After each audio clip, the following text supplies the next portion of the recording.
We are live momentarily. Clerk's laptop, second sound check. ENCS, April 22nd, 2021. Presenter's laptop, second sound check. ENCS, April 22nd, 2021. Thank you very much for your patience, everyone.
and get started.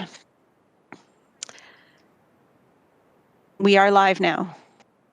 Excellent. Good afternoon, members of the Emergency Community Services Committee, staff, and the public who are joining us as delegates as well as viewing along. I would like to call the meeting of April 22nd to order. Members of the public are advised that our meetings are webcast live by the City of Hamilton and temporarily archived on the city's website. Other individuals and media may also be audibly or visually recording this meeting. All electronic devices are to be switched to a non-audible function during committee meetings, and members are reminded of the 5-minute time limit, which will be adhered to during this meeting, and members can submit another request to speak if they require more time to ask questions or make comments. I'll now begin with the roll call. Please indicate your presence when I call your name. Councillor Clark. I see you and your thumbs, and we can hear you. Wonderful. Good afternoon. Councillor Jackson. I am live with you, Madam Chair. Excellent. I'd have it no other way. Councillor Marula. Good afternoon, Madam Chair. Good afternoon. Councillor Pauls. Good afternoon. Good afternoon. And Councillor Whitehead is on a leave. Approval of the agenda. Madam Clerk, are there any changes to the agenda this afternoon? Yes, Madam Clerk, we have several changes to the agenda. We have several items of correspondence regarding Renovations and the Tenant Defense Fund. The recommendation is that they be received and referred to item 10.1. We have communications from the following: Morgan Betts, Linda Lukasic from Environment Hamilton, Hunter Salenza from Acorn, Ali Naragi from the Hamilton Community Legal Clinic, Elizabeth Ellis from Acorn, Melanie Atwood from Acorn, and Dawn Hode from Acorn. And then we also have several delegation requests also on Renovations and the Tenant Defense Fund. Those are for today's meeting. We have several, we have their items 6.1A through Q. Some are video submissions. I will note that regardless of the order on the agenda, the video submissions will be played after all of the other delegates in attendance via WebEx have concluded. We have discussion item 10.2 has been withdrawn. That's accessing capital repair funds from the National Housing Strategy Co-Investment Fund for City Housing Hamilton, HSC 19048A, citywide. That report has been withdrawn and will be brought forward at the next meeting on May 6th. Then we have two new notices of motion. 12.1, financial support to remove existing wood fence and supply and install new pressure treated wood fence at 470 Stone Church Road East in Hamilton. And then we have just handed to me 12.2, Red Hill Valley Joint Stewardship Board notice of motion. And that is all. Thank you. May I please have a mover and a seconder to approve the agenda as amended? Moved by Councillor Paul, seconded by Councillor Clark. Any discussion on the amendments? Seeing none, the vote should be before you shortly.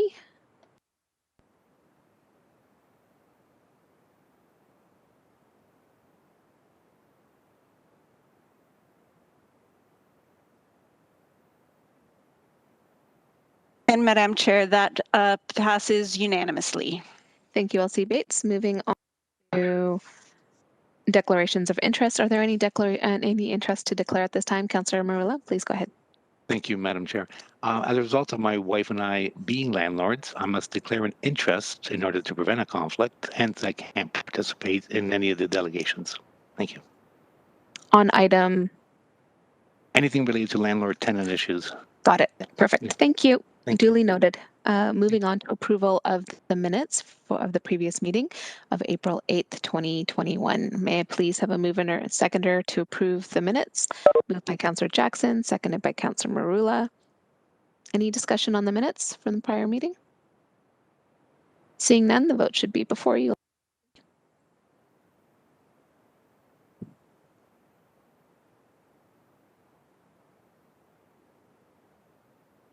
And once again, Madam Chair, that carries unanimously. Thank you, Elsie Bates. Moving on to item 5, which is communications correspondence regarding Renovations, Tenant Defense Fund. That's item 5.1, as we're listed in the amended agenda. May I please have a mover and seconder to receive the communication items? Moved by Councillor Pauls, seconded by Councillor Clark. And it's to receive the communication items and refer them to item 10.1. So it should be before you electronically.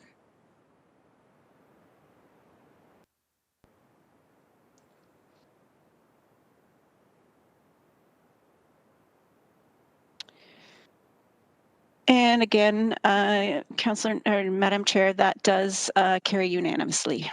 Excellent. Thank you so much. So moving on to item 6, delegation requests. 6, delegation requests respecting Renovations and Tenant Defense Fund for today's meeting, 6.1A through 6.1Q, as we're listed in the amendments to the agenda. Any discussion on the delegation requests? Seeing none, may I please have a mover and seconder to approve the delegation requests before you. Moved by Councillor Jackson, seconded by Councillor Pauls. That should be before you to approve the delegations.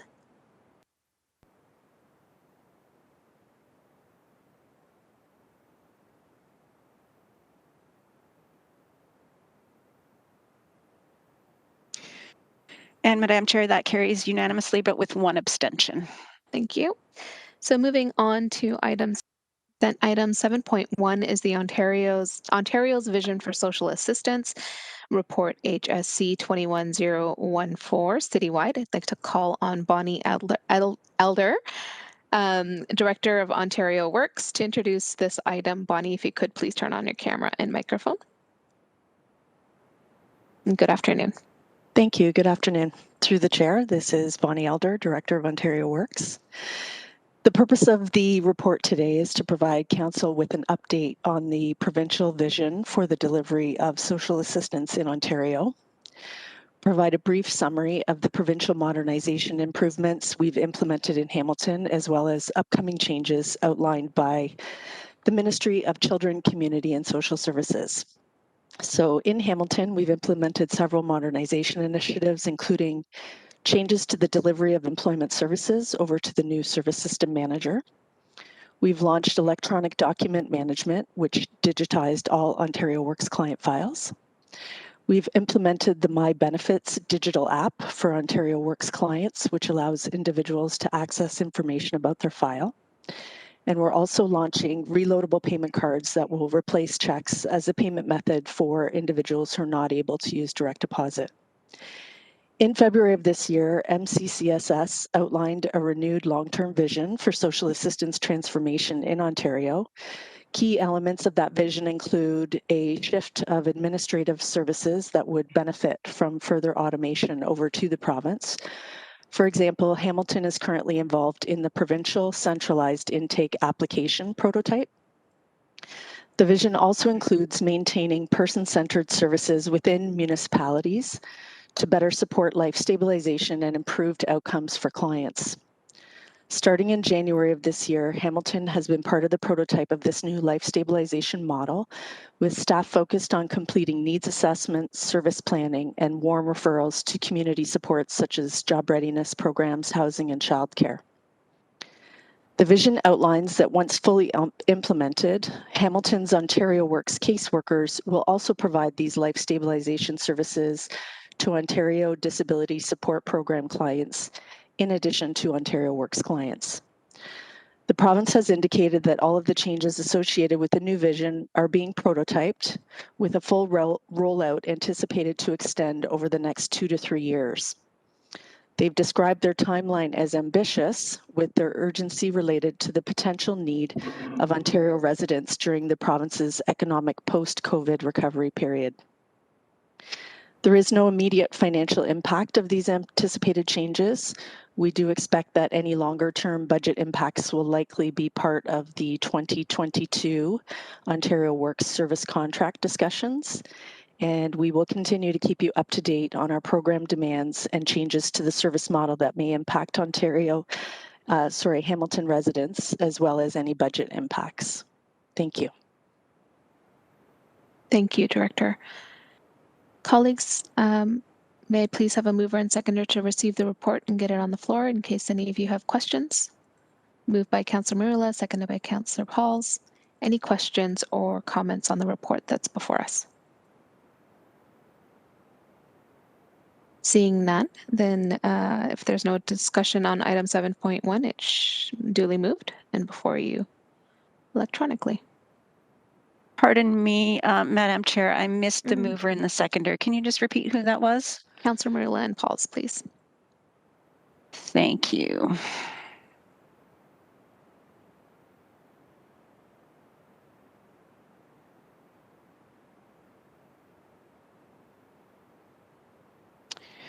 E-scribe. Yep, bear is with us quite for a moment, slow. folks. It is on its way. There you go. There we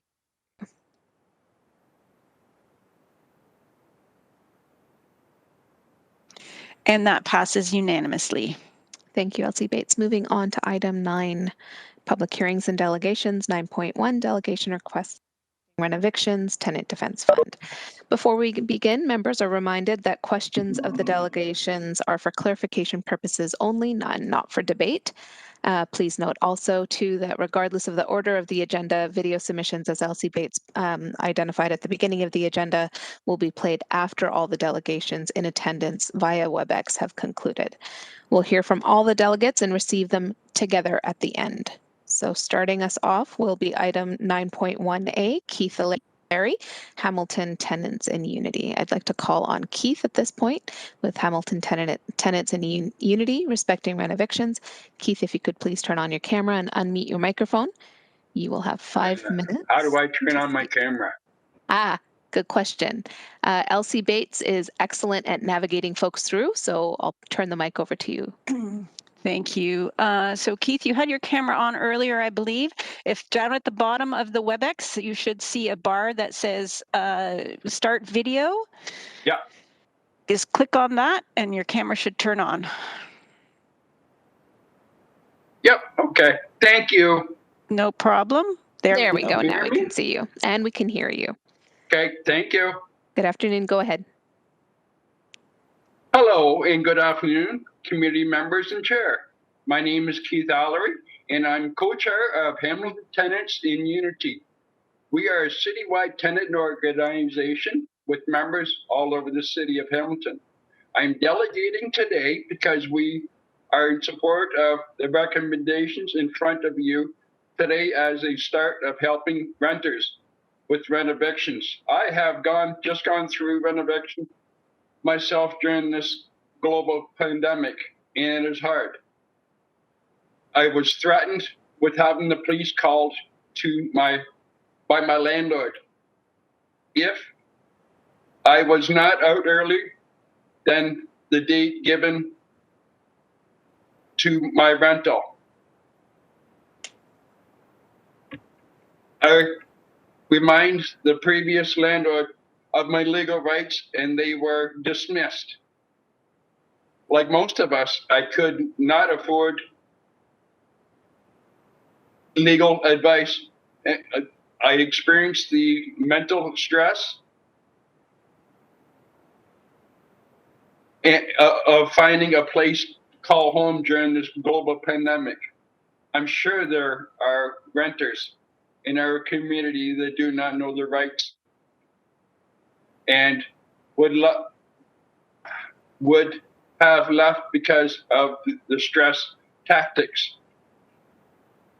Landlords take advantage of the renting community in hopes of them not understanding or knowing their basic tenant rights. Landlords who are renovating renters will ask the tenants repeatedly to leave and offer a low bailout. As you are aware, these tactics are extremely intimidating of tenants and increase mental stress, causing a ripple effect in others except of our community. For example, the increase of stress, anxiety, and the fear of becoming homeless. We need less incentives for landlords who want to displace tenants in our city of Hamilton. And this is why it's important that the city look at other cities and provide you have done with this moving forward. Thank you. Thank you, Keith, for being here this afternoon and for sharing your personal experiences with us as a committee. Colleagues, any questions for Keith? There are none. Take care, Keith, and thank you again for delegating. You're very welcome. Moving on to 9.1B is Veronica Gonzalez from Acorn. Veronica, I'm asking you to please turn on your camera and unmute your microphone, and you will also have 5 minutes. Thank you. We can see you and hear you. Wonderful. Go ahead. Yes, thank you. Good afternoon, City Councilor, staff, and Madam Clerk. My name is Veronica Gonzalez, and I'm a chair of Acorn's Mountain Chapter. I'm delegating today in support of the city taking action on renovation. Acorn is a multi-issue mass-based union of low to moderate income people. The purpose of this union is to give people power so that they can have their voices heard at the highest levels of the country. With chapters across the region, province, and Canada, Acorn is able to both be a local-based union, winning local campaigns, as well as a large organization combining forces to fight national corporations and governments that are at the root of most of our problems. Acorn Hamilton started in 2017 and has grown to have 3 chapters across the city: downtown, Mountain, and East End. Our local campaigns have been focused on affordable, livable housing. Renovation is the practice and tactics used by landlords to evict and force out tenants under the guise of major renovations. The goal is to displace low and moderate income tenants who are paying below the market rent. Renovated units get rented out at a much higher rate after the landlord applies for an AGI, which is an above guideline rent increase. Renovations is having serious impacts to low income and vulnerable tenants and communities. One causes displacement of low income and vulnerable residents and homeless for all those tenants that cannot afford the market rents. Destroys existing stock of market affordable housing, drives up rents in the neighborhood, causes housing instability for tenants, increases demand on social housing, incentivizes landlords to deliberately let their buildings fall into despair, increasing pressure of social and mental health and health services, also increases homelessness. While the city does not currently measure the scale of the problem, we know that this practice and tactics are increasing across Hamilton and in cities around here. In 2012, there were 413 applications filed at the Landlord-Tenant Board. There have been more than 80 applications between 2012 and 2019. And the 2020, when we are at the global pandemic, 33 applications were filed at the board. The applications were scattered across the city, but majority in wards 1, 3, 4, and 7. Ward 3 topped the list with 11 applications. But these numbers only capture situations when landlords file at the board as the last resort. It means tenants didn't accept their landlord offers of compensation and move out by the date of the renovation notice. It means tenants stood their ground and resisted lowball buyouts or didn't get fed up and with the lack of repairs. Unfortunately, these tactics by landlords are effective. For example, at 41 Albert in Ward 3, the landlord only had to file 3 applications, which is 3 tenants left. Because of other 9 tenants already have moved out. Hamilton is in a housing crisis, and low-income residents are struggling to defend their housing. Vacancy rate of Hamilton rental units was 3.5% in 2020. Average market rent for one bedroom is $13.75 and above. Waiting list for social housing stands at over 5,000 households.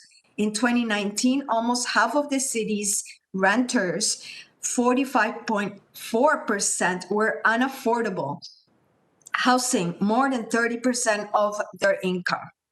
Hamilton tenants cannot afford to be renovated. ODSP individuals receive $1,169, OW $733, EI $2,000, and that can vary. Minimum wage full-time before taxes $2,100. Since the new year, Acorn has met with Hamilton Council and city staff to discuss what other jurisdictions have done on renovation. Acorn met with the city councilor and city staff of the new Westminster, BC, to learn about bold and necessary anti-renovation policies they passed in 2019. Veronica, I'm going to have to interrupt you. I apologize. That sound earlier was the timer going off for 5 minutes. I gave you a few seconds grace period there just in case. Do you have many more points to make? And in which case, then I'd have to seek to extend your time. Yeah, no more points. Okay, I apologize for interrupting you, and I do thank you for your delegation this afternoon. Okay, thank you. Thank you. So, we do have Councillor Jackson who has a question, who might also be able to get those last final points in. Okay. Over to you, Councillor Jackson. Yeah, thanks, Chair Nan. And Veronica Gonzalez, I just want to thank you. You have specifically been terrific keeping the Ward 6 office informed of any developments. I think I last met you just pre-COVID when we had an on-site meeting at one particular site in my ward, and all the good work that Acorn's doing. Can you just, through you, Chair Nan, just quickly, if you could, I'm curious as to what it was you were talking about New Westminster in BC. Could you just quickly tell us exactly how that discussion went with that councillor? Through you, Chair Nan, please. Go ahead. Yeah, so we met with them, and also city staff also have met with them. But we've been discussing their licensing for landlords, and it's about a 29-page document. I think it's not too big, but it covers a few points, but we discussed on how like this renovation, it helps the renovation because it helps the landlords to keep up with their responsibility of the building. Yes. They've noticed that by keeping up these disparate living standards that people are living in, it keeps up with that, and tenants are not, they're not having this so much of the renovation issues because of that. Terrific. That's terrific to hear. And maybe we can communicate after today's meeting. You could maybe send some more material, at least to my office, Ms. Gonzalez. That would be wonderful. Yeah, that would be great. And I'm sorry. Go ahead. I'm sorry. No, I was just saying that would be great, because I can only give you like there's some detail to that, and it's still, this delegation gets me a little nervous. So it would be great if we can follow up with you to discuss in a more discussion way. That would be great. Thank you. Thank you. And you're doing just fine. Nothing to be nervous about. You're doing just fine. And lastly, Chair Nan, can I just presume, Ms. Gonzalez, are you in agreement with today's recommendation of Report 10.1 to increase the eligible amount for legal fees to $2,500 per situation? No, I don't think $2,500. to increase, is that the tenant fund? Yes, correct. Yeah, so I believe that after like discussion with other members, that it's not sufficient. It's not enough. We Okay. would like if it was either. I think Toronto they do the similar thing, and their amount is significantly larger. I don't know exactly the number, but I think it's definitely not enough. We're Okay. talking about legal, and we're talking about a tenant being displaced and all these other things. But okay, committee can get into that discussion with your thoughts that you've expressed. So, Veronica, thank you again on behalf of my office. I've really appreciated the working relationship. Thank you, Chair Nan. Thank you, Councillor Jackson. Councillor Pauls. And just a reminder to committee members that you can use the icon on WebEx to indicate your speaking request as well. Thank you. Hi, Veronica. I've heard you many times and you get better all the time. So congratulations. But I was at that meeting, that summit meeting, and I understood it that if a landlord wanted to redo his building and fix the building, that they needed a license and a bylaw that they would be responsible to relocate the tenants. Was that what you were trying to say? You're right. Like, you are right, and there is a lot of things in the licensing that it helps the tenant to stay in their home or to have a home. So it's kind of like what you're saying is correct.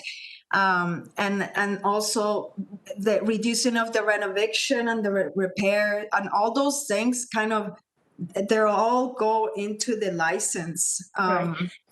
And also a part of it is also like even having a registry, knowing that we have landlords and there's renters. So, we have landlords across the city from being, a REITs to being, our all landlords that we've been here, like for Trust, Valerie Properties, and we have some homeowners that are landlords, so we have all these. The ones that are visual are high rise, but the ones that are in homes is not too much. That's why we have students that are getting also displaced and other. So it's like so it's what you're saying. It's what you're saying, and it's a lot of other things. Right. And it's a landlord licensing that kind of combines all those things with the renovation bylaw, which is very important. And when I went to that summit, I remember clearly that city was it was only, I think, it was 10,000 people. It wasn't like a big city like ours. But I remember emailing him and asking him to send the motion that he had placed. So it's interesting to find out more about that. But I'm also, I just heard that renovation's not happening just in Ward 3 or down the mountain, but it is spreading. And it's spreading even in Ward 7. So this is a concern. And so I just want to thank you for coming and sharing. Thank you. Thank you. Thank you both. Seeing no further questions, thank you again, Veronica, for joining us this afternoon.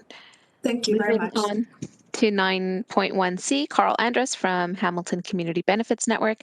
This time I'd like to call upon Carl to delegate on this matter. If you could please turn on your camera, we can see you already, and your microphone.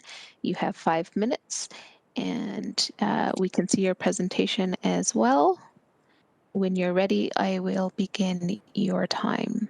Hello, Chair, Councillors, and City staff. I'm sure by now you know I'm Carl Andrus, Community Benefits Manager at the HCBN and member of the Just Recovery Coalition. I'm here to talk about item 10.1, Tenant Defence Fund. As I'm sure many of you recall, a policy paper was submitted to the City of Hamilton to ask this council to consider ways to help mitigate the effects of COVID-19 pandemic and usher in a better Hamilton in the post-COVID world. As this third wave impacts all of our lives, I think it's important to remind you of some of the relevant items from that document on today's topic. The idea, and one of our core principles in the paper, housing is a human right. The idea that we all need a place to call home. I'll remind you of the words of the Ontario Human Rights Commission report. Adequate housing is essential to one's sense of dignity, safety, inclusion, and ability to contribute to the fabric of our neighborhoods and societies. I would remind you of the paper's recommendation number 56. Use all of the city's regulatory powers to protect tenants from predatory renovation practices and save Hamilton's affordable housing stock. It's a pandemic and everyone is exhausted, stretched to the limit. But the topic before you will have a direct impact on the lives of thousands of families. I want you to ask, is the solution before you bold, imaginative? Is it really all you can do with the resources of paid staff, legal experts? That's for you to decide. The N13 is a powerful tool, sometimes used legally, often used illegally. In the middle of a massive housing crisis, soaring unaffordable rents, and booming property market, its use can literally be life or death for a family. Putting aside the massive human cost of its use, I want to talk to you about another cost, the cost to the city itself. Take a large building like this, 120 units and 320 people. The building is older and has many private sector affordable units. Everyone is rent-evicted. 320 people are now displaced. Many will not be able to afford to find other accommodations as buildings across the city undergo the same. What happens to those people? What about the many other older buildings that might cause displacement? They will turn to the city and city services for support. That makes them a new extra expense on your already overstretched budget. Extra policing costs, more mental health supports, more homeless shelters, EMS services, longer wait times for social housing, new capital costs to build, more tents on our streets. If you cannot consider the incredible human toll of renovations on Hamilton residents, perhaps consider the budgetary ones. Keeping people in their homes will provide a magnitude of savings as well as being the right thing to do. I hope you keep that in mind as you debate the item before you. Thank you. Thank you, Carl, for being here this afternoon. Committee members, any questions or comments for Carl? Seeing none, I'll pass the mic to Vice Chair Jackson. Carl, thanks again for being with us this afternoon and for reminding us as a committee about the Just Recovery Hamilton recommendation number 56. I'm not sure if you're aware I think you were paying really close attention when General Issues Committee received the report. The recommendation was to have the city manager staff take the report back and integrate it into what the city's recovery strategy is going to be moving forward. And that work is still underway and yet to be received by council. So I appreciate you flagging that on this particular topic, there is a recovery lens to this that is tied to the pandemic for us to consider. So just wanted to flag that for you, that work is underway, and I appreciate those points. I will have some more comments at a later time when we get into the report. Thank you. I look forward to receiving the reports. Thank you very much for your time today. Thank you, Carl. Chair is back to you, Councillor Nan. Thank you, Councillor Jackson. Moving on to 9.1D, Darlene Wesley from Acorn. I'd like to call upon Darlene at this time. If you could please turn on your microphone and camera, unmute yourself. You'll have 5 minutes once we can see you and hear you. Oh, geez. It's okay, Darlene, take your time. We can hear you. Okay, and but you can't in order see me. to turn on your camera, there should be a little tab at the bottom of your screen that says stop camera, turn on camera. You can hit that one. Okay, can you see me now or no? Still not yet. We can hear you though. I'm hitting it. It's nothing. It's gone. It's like opaque. That's okay then, Darlene. At this point, Elsie Bates, is it fine for Darlene to just present audibly? It absolutely is okay. Go ahead, Darlene. Okay. Oh, I just hit a button here. It just come up. So let's see. If not, I'll just go. Okay, good afternoon, city councillors and city staff. My name is Darlene Wesley. I'm a member of Acorn, East Hamilton Chapter, and a tenant in Ward 4. I have lived at 309 Strathern Avenue for 17 years. There have been 2 owners at the building since I have lived here, and we have had the current landlord for the past 8 years. My apartment is close to everything: transit, grocery stores, laundromats, gas stations, center mall. Tenants in my building also work in the neighborhood. I really enjoy this area, and if I didn't, I wouldn't have been here for this long. The current owner tried to sell the building in 2019 and 2020, but for some reason the deals fell through. There was 2 of them. The building has 5 units, all home to working class and low income tenants. One tenant has lived here even longer than myself. I think his is 23 years. While the building could be cleaned a little better once in a while, it is very livable. My daughter lives in the floor below me, and her unit was renovated before she moved in 7 years ago. Right now, I pay $667 for a 1-bedroom apartment. I also have 2 storage units, so that's a little bit more. There is a unit in the building that became vacant after my neighbor friend passed away, and the landlord made a quick renovation there.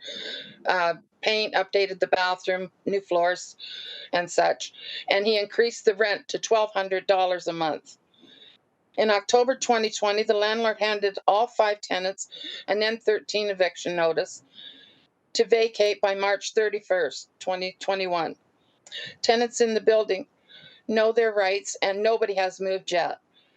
But I know many tenants across Hamilton would have taken the notice as an eviction and moved out because it does look threatening. Attached to the N13 notice were 2 papers describing the work that the landlord wants to do. It says that scant cosmetic renovations have been completed in the past 50 years of the building, and he wants to complete major renovations in the building to increase the value. So that tells me that it's just pure greed. Okay, the landlord estimates that the renovation will take approximately 6 months to complete. However, that's an estimate barring any unforeseen circumstances. It's not uncommon for the variable factors such as supplies of shortages to affect the time given. I will be entitled to $2,001 compensation. That will barely cover moving costs, first and last month's rent, and finding a short-term affordable lease is going to be next to impossible. If the landlord wants to do these renovations, they should find a way to do it with me in the building, and accommodate the tenants during the renovation, especially in the middle of a pandemic. If I have to move, it will be devastating to me. I have COPD and other health problems, and I won't even be able to pack my own apartment up because I get winded right fast. And I'll never be able to find this rent again. We found out that the landlord has already filed at the Landlord Tenant Board in November, but because of COVID-19, these types of no-fault evictions have not been prioritized. Excuse me. We are awaiting our hearing date. In February, the landlord dropped us all checks in our mailboxes with no note, no explanation, nothing. He hasn't even talked to any of us, actually. I checked the city website weekly, and as of yet, there are still no building permits under review. Like many other tenants in Hamilton facing losing our homes, we would like to ask the city to have our backs and do everything possible to protect low-income and vulnerable residents. And please adopt the New Westminster licensing program. That would really, really help us. Thank you for listening. Thank you, Darlene, for joining us this afternoon and for delegating and sharing your life experiences on this topic. Colleagues, any questions for Darlene at this time? Seeing none, we'll move on to 9.1F, Violetta Nikolskaya from YWCA Hamilton. At this point, I would like to call on Violetta. If you could please turn on your microphone and your camera. We will give you 5 minutes once we are able to see you, which I can, and hear you. Can you hear me, Chairperson? I can. Thank you so much. Please proceed. Good afternoon, Chairperson. I'm honored to be speaking to you on the traditional territories of the Erie, Neutral, Huron-Wendat, Haudenosaunee, and Mississaugas. I'm Violetta Nikolskaya, Senior Analyst for YWCA Hamilton, which is the city's oldest and largest multi-service women's organization, having served this community for over 130 years. YWCA Hamilton is part of the Hamilton is Home Alliance of community housing providers. This alliance consists of independent nonprofits, which are nonpartisan organizations who work with all elected officials to help advance housing solutions. We're sharing our knowledge and experience so that our community can achieve maximum and permanent public benefits.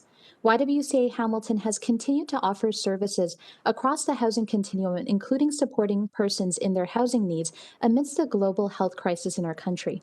YWCA Hamilton is eagerly awaiting the completion of our Ottawa Street build, which will include 50 affordable units for persons with developmental disabilities, women, and women-led households. We know firsthand the many reasons as to why building affordable housing must be one of the city's top priorities, especially during this national housing crisis. Along with building affordable housing, we must ensure that tenants are able to maintain their housing stability, are knowledgeable of their rights, and have the rental housing they occupy maintained in good repair by the property owners. I'm speaking before you today to highlight YWCA Hamilton's support for recommendations advocated for by Acorn Hamilton and to speak to those made by the Housing Services Department outlined in their submission to this committee.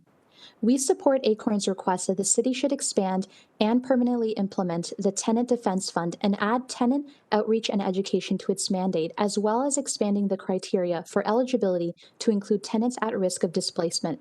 As a provider of drop-in and transitional living services for our city's most vulnerable women and non-binary residents, and a provider of services to newcomers, seniors, and Two-Spirit LGBTQ youth, we see ourselves as part of the effort to educate and provide information for those who need the Tenant Defense Fund.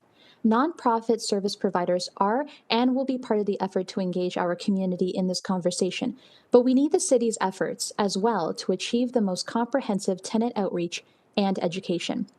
Tactics that have worked in other communities with similar programs include having a hotline for those without computer or internet access. It includes doing a study on and reducing the barriers to the application process. A lack of uptake in a program is often correlated, if not caused, by a lack of awareness of its existence. Although the report from the Housing Services Department recommends the outreach and education of the Defense Fund, there's an absence in the report of how this will be mechanized. It's imperative that this effort be clearly outlined and fleshed out. The issue of renovictions has been an issue for many residents of Hamilton. The metrics of whom this has impacted cannot be captured by the rates of N13 applications that have appeared before the board alone. The city must consider the number of residents who have been pressured into accepting buyouts without knowledge of their rights and alternative options. The city could collect the number of residents who were issued N13s that do not appear before the board. We must talk to our seniors, newcomers, students, single persons, and long-standing residents of affordable housing to see the recent pressures placed on them to submit and accommodate to the desires of investors aiming to capitalize on a pernicious private housing market. We support the recommendations for the Tenant Defense Fund grant amount eligible to tenants for legal fees to be increased. The cost of paralegal and legal representation has increased, especially given volume and the added barriers caused by the pandemic. It is an equitable step for the amount to be increased beyond the recommended $2,500, as this rate may not cover more complex cases. It is encouraged that more consultation occur to ensure that the maximum grant amount is linked to studies of how costly these proceedings can become. We join our fellow housing advocates in imploring the Housing Services Department and other adjacent departments to do a thorough study on feasibility of a citywide landlord licensing program and a study on the mechanization of how the city will keep landlords accountable in maintaining their buildings in good repair and standing. Such programs exist in other municipalities who acted creatively and exhausted all of the city's resources to find a way to be proactive. Consider tasking the Housing Services Department to complete the aforementioned feasibility studies and ask for the mechanization before considering this file completed. One day it will be too late for us to get ahead of this crisis, but it is not too late for us to act now. Thank you for your time, Council. I'm happy to answer any questions you may have and that I can speak to. Thank you. Just on time, we do have Councillor Clark who has questions. Go ahead, Yes, Councillor. Madam Chair. I'm just curious if the delegate has any, even if it's just anecdotal knowledge as to how expensive the renovation hearings could be or have been. I'm trying to understand the range. Yep, that's a tremendously important question. I can only speak to it as to some of the conversations I've had with advocates in the community. I've never been privy to one of those particular court dates myself, but I know that the delegates later on today will be able to speak to that with more knowledge. I have heard, and of course, it is dependent on whether or not we're talking about a single individual who's moving out, perhaps being renovated out of a duplex, or perhaps they're being renovated out of a small rise building. Or maybe they're part of a much larger group of tenants, as was described in a previous delegation, where there are hundreds or perhaps many tens of individuals who are being renovated at the same time. Oftentimes, those cases are not addressed before the court as one sort of established collective. It's an individual basis. And that's where those prices can get even higher if you have a lawyer who's representing multiple plaintiffs. I've heard that some rates look like even $10,000 in terms of how complex those cases can be, especially if there's a lot of back and forth between the landlord and the tenant as well as the court. And I can only fathom how tremendously stressful that can be. I'm an individual who's also currently being pressured to be bought out, and I can't afford that myself. And so one day I may have to even experience those legal fees. I know even myself, as someone who has a secure permanent job, I'm frightened of those fees. And for folks who are on social assistance or who are also low income, those kind of fees can be quite debilitating in terms of whether or not they can afford to fight for housing stability during a pandemic. Just a quick supplemental, if I may, Chair. Go ahead. Thank you. I'm assuming that there's a real potential that the fears of those fees may force tenants to acquiesce to the landlord's position and kind of throw their hands up in the air and say, "I can't do anything about this. I'm stuck." Your thoughts on that trepidation? Absolutely. And I think that that's prevalent across many different legal battles. There gets to a point where the costs, both in terms of their mental health, physical health, and in terms of what the financial cost is, it doesn't become viable to continue. It's not as though there isn't a will or that there isn't a real outcome that they wish to achieve. It simply becomes too costly physically, mentally, and financially for those individuals. So you're absolutely correct. And that's if we were to presume that it even gets to the point where an individual is able to be seen before a court to fight for that particular case. I fear so very much for our seniors, our youth, our newcomers who have really no actual idea. Their limit of their field of choice is so limited. They didn't know that their right was to be able to fight. Or as just mentioned by the previous delegate, these forms, when it comes to an N13, are very intimidating. And it appears as though those are sound documents that have to be followed through without any challenge. And so I fear about the number of cases where individuals are bought out of their housing and or simply move themselves because they're frightful of any kind of consequence with authorities, police, so on and so forth. So in the cases in which people do eventually fight for those situations, it can be really costly. $2,500, I think, is a start. But as mentioned by a previous delegate, other cities have recognized that cap was simply not sufficient. Of course, there's a range. If someone's legal fees only require $2,500, that would be appropriate to allocate. But when you have a cap or a ceiling, it really does limit what kind of work we can do to ensure the housing stability for other tenants. Thank you very much for your considered delegation today. I appreciate it. Thank you, Councillor. Thank you. Thank you both. Seeing no further questions for you, thank you so much again for spending this time with us here at Emergency Community Services and for your delegation. Moving on to 9.1N, which is Mike Woods with Hamilton Tenants in Unity. Mike, I call on you now to please turn on your microphone and unmute your mic. Turn on your camera and unmute your microphone, please. Thank you. Can you hear me okay? We can hear you and see you. Please proceed. Okay. So hello and good afternoon, committee members and chair. My name is Mike Wood, chair of Hamilton Tenants and Unity, tenant organization with members that live all over the city of Hamilton. I'm speaking today on renovictions in Hamilton and why we support the recommendations in front of you today. We see renovictions are on a rise in Hamilton and have become a mass displacement issue in Hamilton. This is why we need the city of Hamilton to use all municipal tools and powers to protect our existing affordable housing. Tenants who experience renovictions are faced with constant harassment. As well, when they move out or will, you take the buyout over and over, with sometimes raising the amount first offered to make it more eye-catchable when it comes to accepting these buyouts. Landlords will then use tactics to stress tenants out in hopes of making the tenants decide to move out under pressure. This does happen a lot due to not knowing your rights or having the proper legal representation. Landlords do this not for the repairs, but for increase of profits. Renters in Hamilton just want a place to call home that is affordable for it to be healthy and safe as well. Renters should have a chance to defend their homes in renovation cases, but this is hard when many renters can't afford to have access to legal help at times. We have spoke with lawyers and paralegals from different cities, and the price ranges could be up towards of $3,000 so far what we're hearing, but that can always change as well and go higher depending on cost of living and everything else that goes along with that.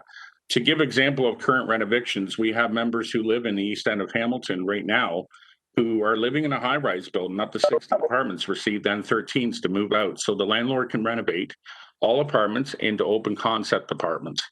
In the middle of COVID-19, at a time we're told by all levels of government to stay home and be safe due to COVID, tenants are being asked to leave their homes from their landlord. Tenants fear they may not find a place for 7 to 10 months, as what they're asking for the work to be completed for cosmetic work and feel they should not have to leave. Renovictions put stress on not just the tenants, but the city as well in all departments. This is why it's important that the city does everything they can, ensuring everyone has a home and can remain in them, as well as do tenant outreach and education. If Hamilton is to be the place to raise a child and age successfully, then we need the city to make sure that the individuals, families, and seniors have a home, and that means protecting the existing affordable housing in Hamilton and continue building more affordable housing. That is why the city needs to adopt with other provinces what they've done in cities, as well implement landlord licensing. After all, housing is a human right. Thank you. Thank you, Mike, for delegating this afternoon. Councillor Pauls, I have a question for you. Hi, Mike. Nice seeing you. I just want to ask you, is this another branch? It says that you are from Hamilton Tenants in Unity. You were with Acorn. So is this another branch that you're expanding? We've moved on and started another tenant organization within Hamilton and working together in the city of Hamilton with tenants, trying to build a better future and make sure that homes are definitely a main priority in Hamilton. That's great. It's always nice seeing you, even if it's on WebEx, and your passion for helping is very evident. But can I ask you a question? Since COVID, can you tell me what the percentage of renovation has been? You said that since COVID, it's been much higher. Do you have a percentage from, let's say, 2019? I don't have a percentage, but it definitely has gone higher due to the fact that we've seen the rents in freeze right now for this year.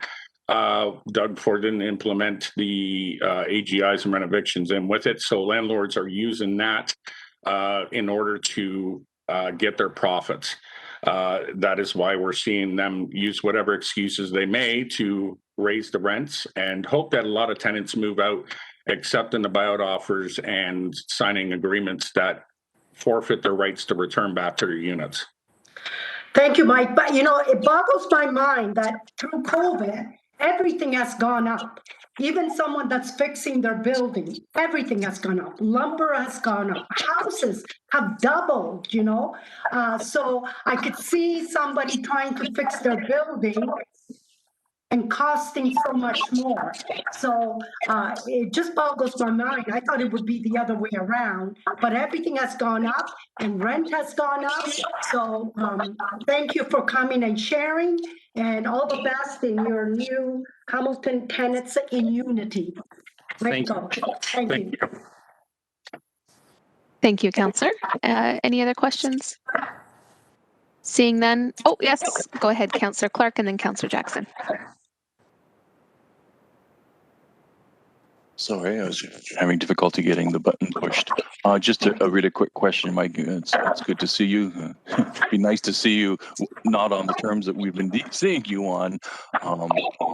Do you have any idea, and I'm not meaning to put you on the spot, Mike, but do you have any idea the total number of renovations that have occurred maybe in the last year? Or I've been trying to scan the papers to see the numbers, and they seem to be rather high.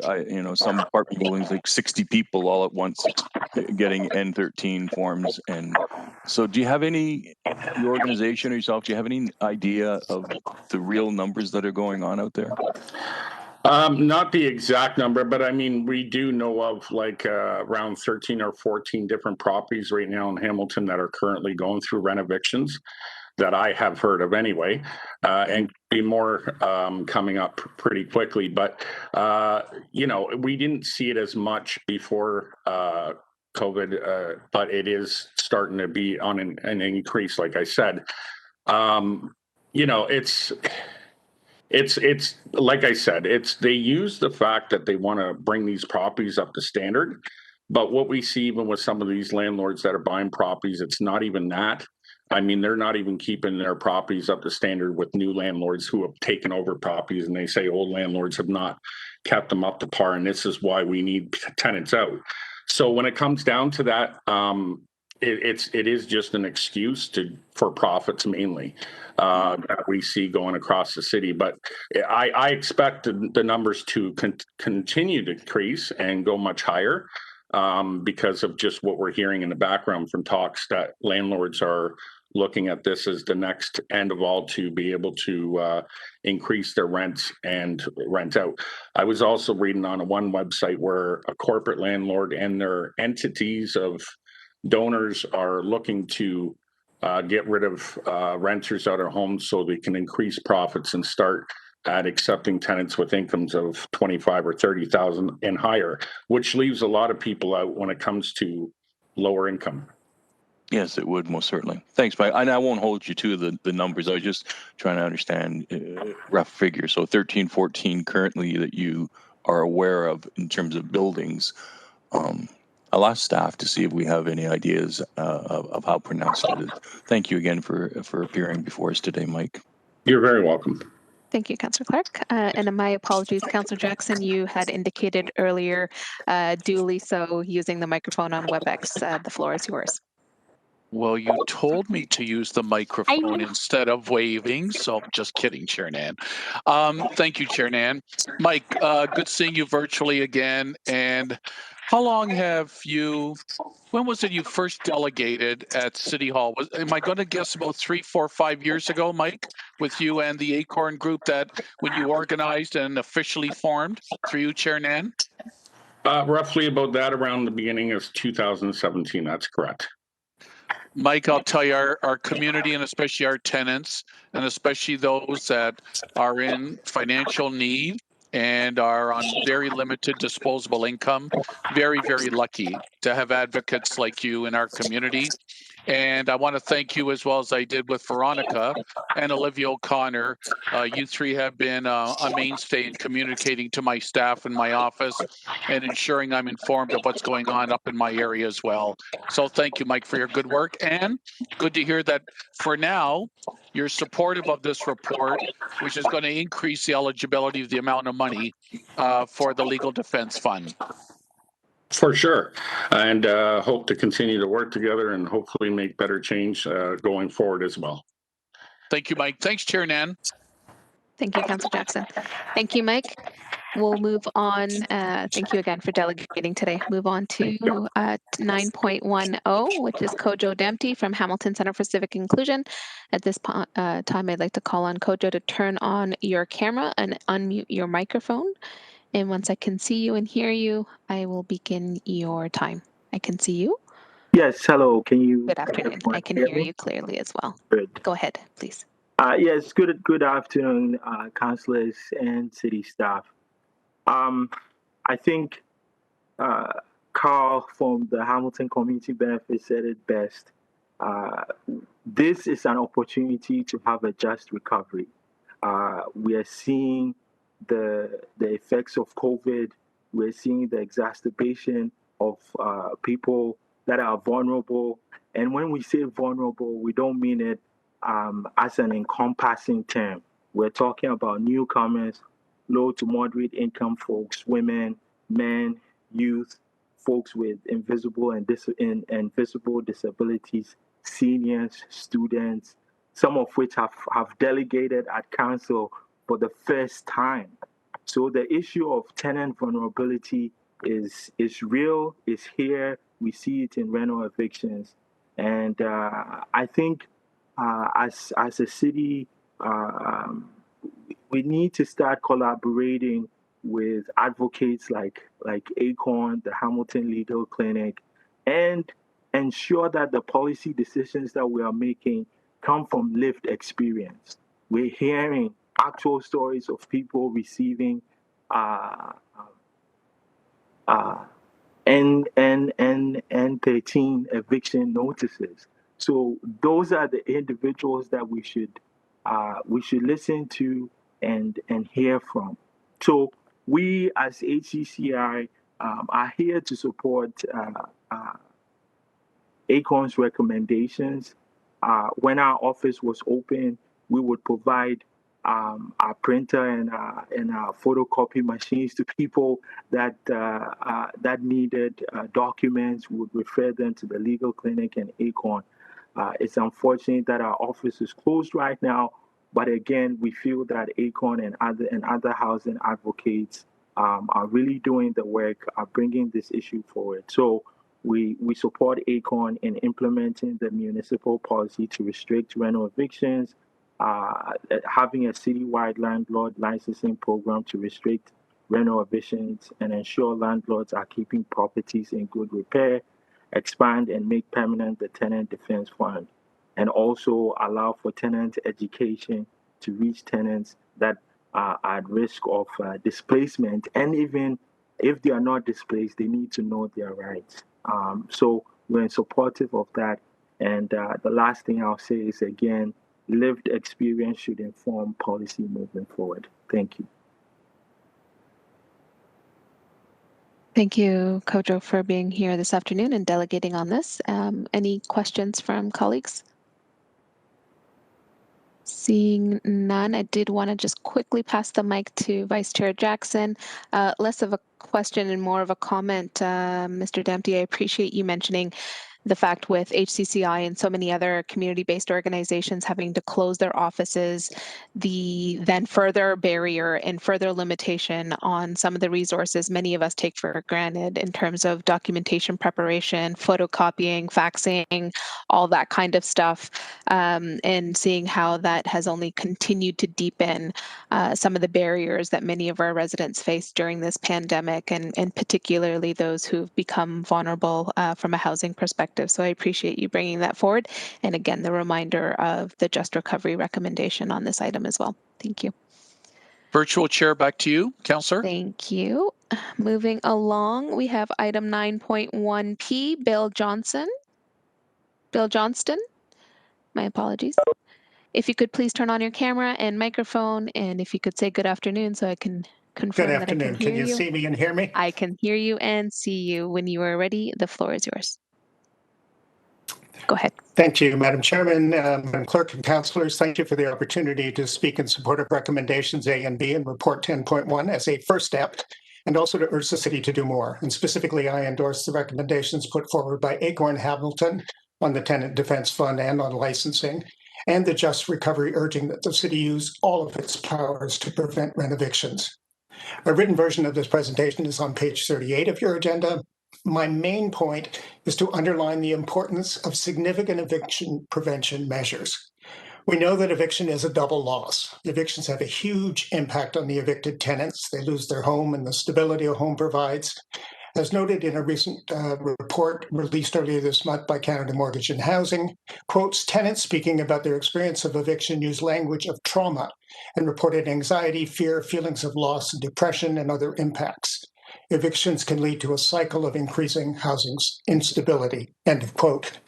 And of course, eviction is particularly hard on children. But the community also loses. When a unit is vacated, the landlord can and almost certainly will raise the rent. If it was a lower rent unit, we will lose another affordable unit. As I note in my written presentation, the Hamilton Census metropolitan area lost more than 10,000 affordable units in just 5 years between the 2011 and 2016 census. Those were units that rented for $750 or less a month, which is affordable on an income of $30,000. Those were all private sector units. Most of those losses were because the rents went up and moved out of that $750 bracket. In that same period, we also lost 1,700 subsidized units with rents under $750. So we lost about 40% of those lower rent units in just 5 years. And you all know, of course, that those losses are continuing. As we lose those units, pressure increases on municipal services such as shelter or healthcare, wait lists for subsidized housing grow, and pressure increases to build new affordable units. But in that 2011 to 2016 period, the city was losing those affordable units at a rate of 20 for every new unit we were able to build, 20 to 1. At that rate, of course, we'll never catch up. So eviction prevention is just as important as building new units, and it is a great deal cheaper. The measures outlined in the staff report might help some tenants defend themselves when they face eviction, and that's helpful. But as the report that I mentioned earlier, released by CMHC, noted, the nature and the scale of evictions is changing in Canada. The report says, quotes, with large corporate investment firms buying up entire buildings and sometimes whole developments and communities for redevelopment, en masse residential displacements are occurring, end of quotes. Mass evictions, of course, create significantly greater impacts. And that report added that many existing eviction prevention programs were kind of originally designed for one tenant or household being displaced at a time. Such programs may not adequately address the scale or magnitude of the evictions we're currently seeing. The expansion of the Tenants Defense Fund to cover renovations is welcome, but it's certainly not enough to deal with this growing large-scale problem of evictions. I suggest the committee ask staff to report back in 6 months on how the changes to the Tenant Defense Fund work out and whether the amounts provided are enough or need to be increased, and also to report back on the other measures that are mentioned in the report, updates on property standards, the ongoing licensing review, and tenant education programs. It will take concerted efforts at all levels of government to tackle the growing challenges of evictions, and particularly mass evictions. But using the city's licensing power to license and regulate landlords and creating a proactive education program could certainly help. And by proactive education, I mean reaching out to tenants in buildings whose ownership changes or whose owners submit applications for building permits for renovations. Those two steps might at least help ensure that tenants have the opportunity to exercise their right of return to their units after renovations, and exercising that right would help both the tenants who could continue their tenancy at their old rent, and it would help the community by preserving existing lower rent housing units. Thank you, and I would be happy to answer any questions you might have. Thank you, Mr. Johnston. Colleagues, any questions? Seeing none, thank you for joining us this afternoon. And we'll move on to the next speaker, who is 9.1Q, Dana Sparks with Acorn. Dana, if you could please turn on your camera and unmute yourself. And once I confirm that I can hear you and see you, we'll start your clock. Can you hear me? I can. Okay, perfect. Excuse me. Hello, City Councilors, City Staff, and fellow delegates. My name is Dana Sparks, and I am Chair of Acorn's East Hamilton chapter. Today, I'm delegating in support of the city taking action on renoviction. Acorn represents low and moderate income renters who are facing the brunt of the housing crisis. Hamilton landlords are using predatory tactics to displace low-income and vulnerable tenants. Buyouts, harassment, and intimidation, stopping repairs and pest treatment, illegal notices to move for renovation, and N13 eviction notices. After releasing our Defend Our Homes report in August of 2020 on how the city needs to use its municipal powers and tools to restrict renovation, our members were happy to see in December a motion passed by Councillor Clark to look into what other jurisdictions have done to protect tenants and come back with recommendations for Hamilton.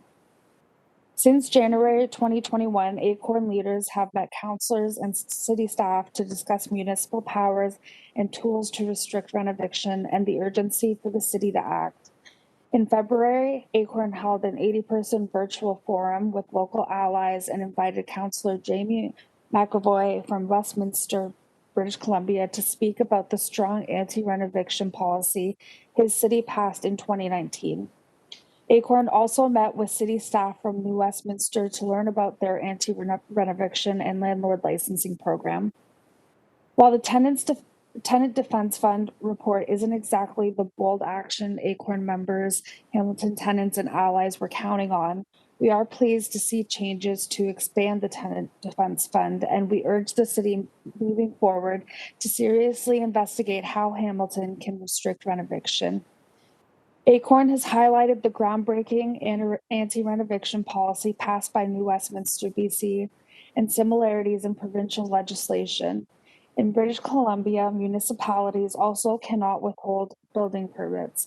Through the tool of licensing, New Westminster was able to put conditions in place to restrict renovation and ensure tenants were protected if landlords pursued vacancy for renovations. We urge the city to investigate on how Hamilton can put similar tenant protections in place. Councillor McAvoy shared with us that New Westminster did a study on similar building permits given out for condos and residential apartments. They found that for the same work, condo owners rarely had to move out, but tenants did. Hamilton landlords are using the threat of eviction for major renovations as a way to pressure tenants out of their unit. Once a building becomes vacant, landlords will do repairs to attract higher income tenants and re-rent out the units at a much higher price. In a housing crisis, tenants cannot afford to be renovated and lose their affordable apartment. For changes to the Tenant Defense Fund, it is great to see the fund expanded to support tenants facing renovation.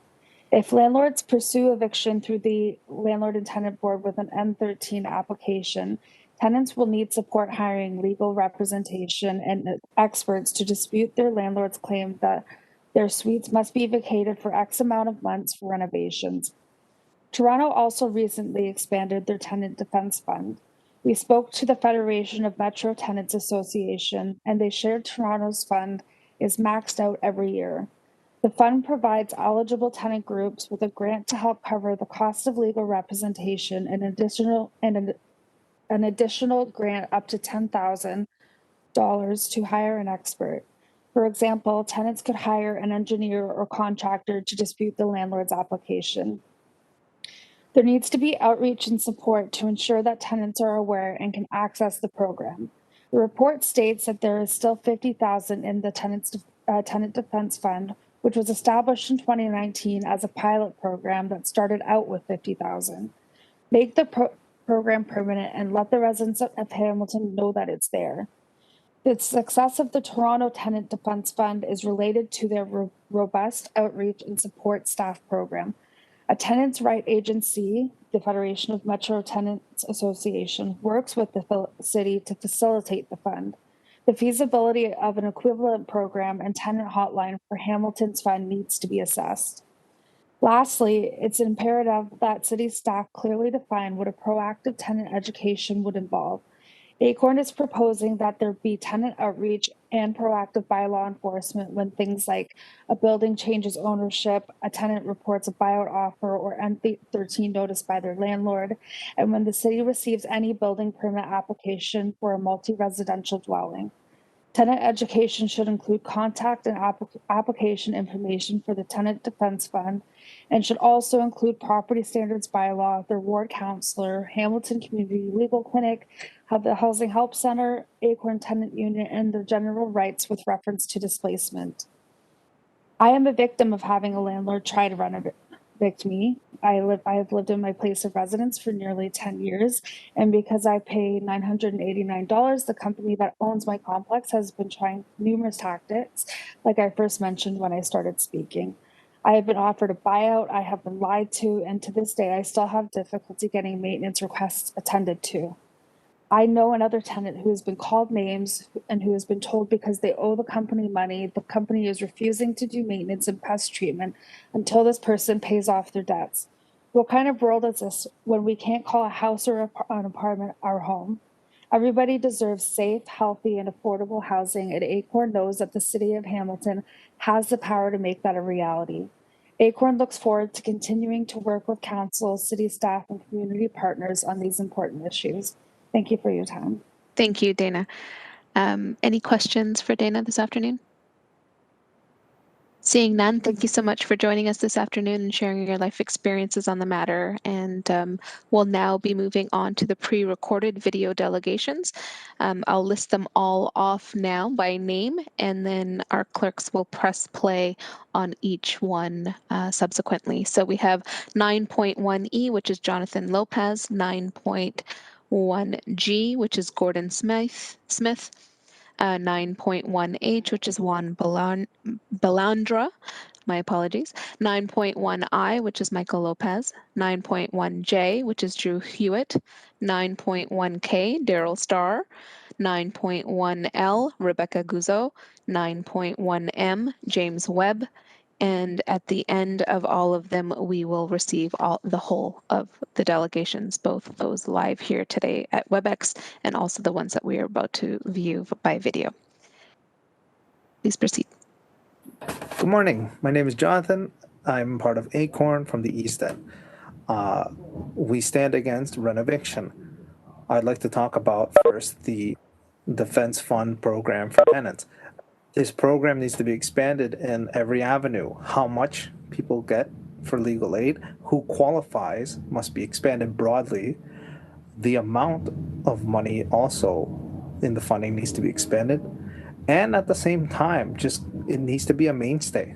It has to be, we have to create multiple nets, and this is one of them that needs to be there. Another net that we need to create is the enforcement of permits. There are some things that legally can't be done in the municipal area. However, enforcing that permits are there and that they are signed and that nothing is getting pushed further ahead of schedule when nothing is prepared should be something that's done, especially to defend and protect tenants from a lot of manipulation and scare tactics that's used against them. I believe these are strong points that we need to consider, and we need to have the will to engage and move past a lot of the hiccups that might come from other parties. Thank you, and have a great day.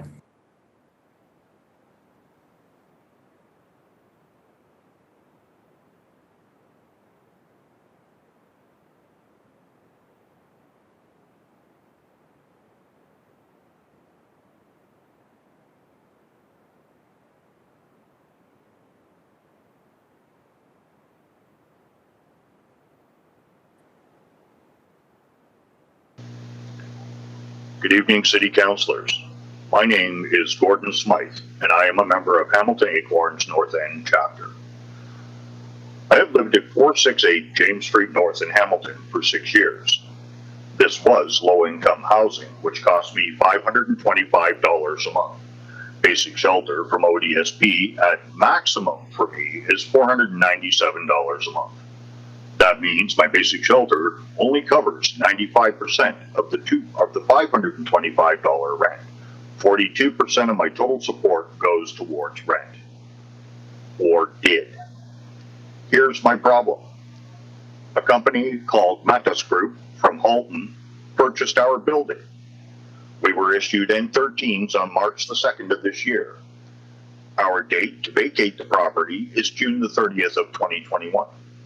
When the building was purchased back in 2017 by JBN Developments, those of us on low income were already starting to look for a new place to live that was low income and close to what we have been paying. They don't exist.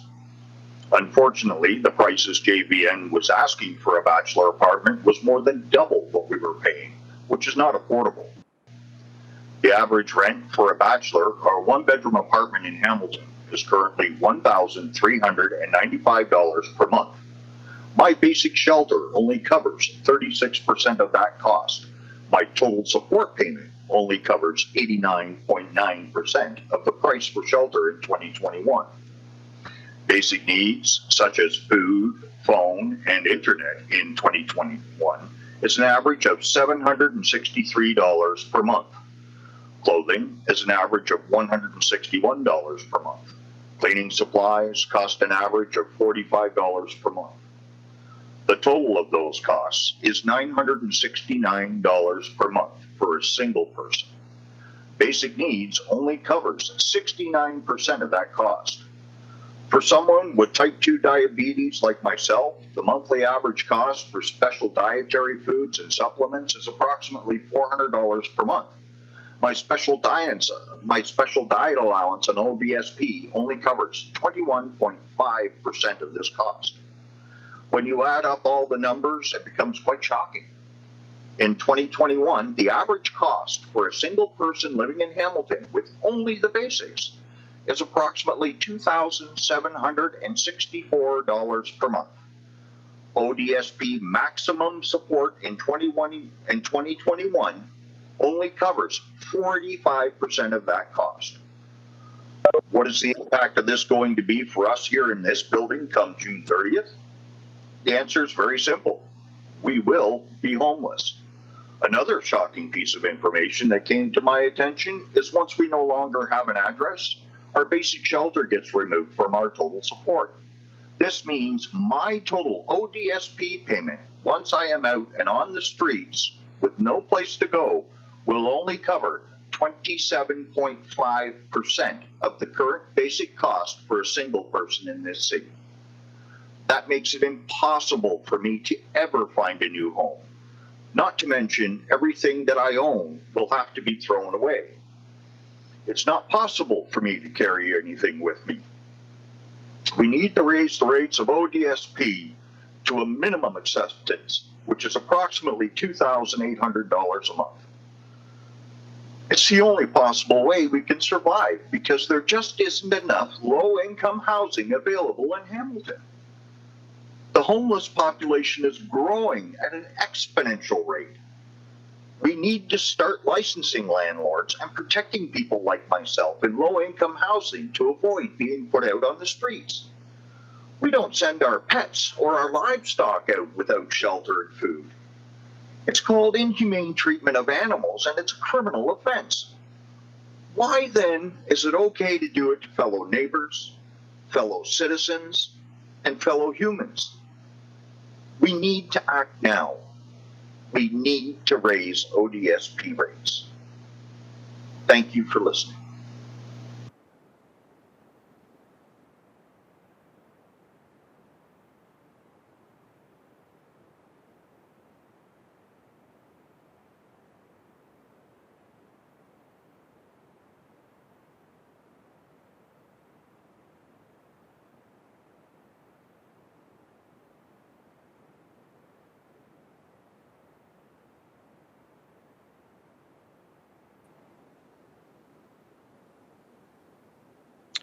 Good morning, City Councilors. My name is Juan Balandra. I'm a member of Acorn, East End Chapter, and I'm delegating today in support of the City Talking Action on Renovation. We're seeing a small group of predatory landlords with exceptional power. They're evicting tenants as we speak in the middle of a global pandemic. This is morally wrong and should be unacceptable. At 295 Melvin, where I live, elite management has stopped doing repairs and maintenance for the last, 1 year. My building is falling apart and is getting to the point where if I fail into further disrepair, the landlord might claim that he needs to evict everybody in order to do some major renovations This will displace at least 12 low-income families, such as myself, and this will result in a loss of affordable housing in Hamilton. In my neighborhood, just the next building, Family Properties is attempting to renovate almost an entire building at 285 Melvin. They gave out nearly identical M13 notices to 2 other buildings in Toronto. It is clear that they're just attempting to push back of low-income people such as myself. On Melvin Avenue, people are being pushed out of their homes and rents are doubling. Allowing renovations to happen will only increase the amount of homeless people in our city, and that will put even more stress on shelters during COVID-19. Now, imagine the impact that relocating tenants during the pandemic. In my case, I will have to go to new showings for new apartments. I will have to hire movers, or I even have to invite friends and family members to help me to move out of this place. Now, all of this will increase the amount of contacts a person such as myself has. The more people I get in contact with, the higher the chances I will get infected with COVID. Now, the city needs to restrict renovations to avoid increased homelessness. They need to increase the numbers of COVID-19 cases and to increase the loss of affordable housing. Rent safe is the answer. Thank you for listening to my delegation. Thank you very much.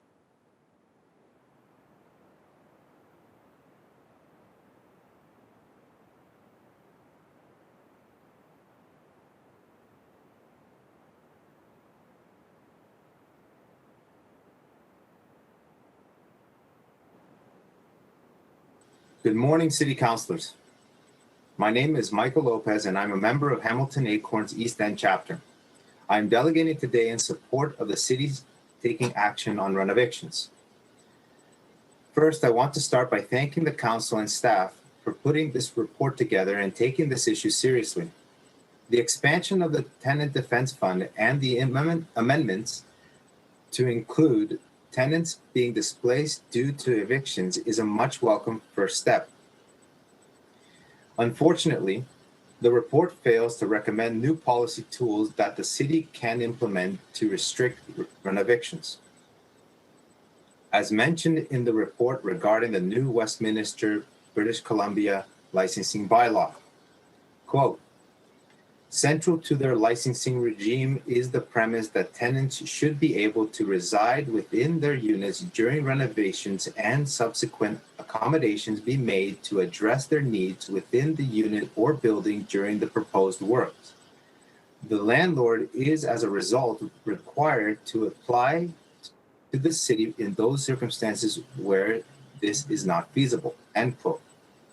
We need to expand and protect affordable housing stock. This is the next logical step to take in order to tackle the renovation crisis in our city. We have an opportunity to be leaders in addressing the housing crisis. The actions taken today will define how Hamilton will be in the future. Every person that becomes homeless due to renovations is a reflection of our city's values. Let's not waste any time. Thank you for listening to my delegation.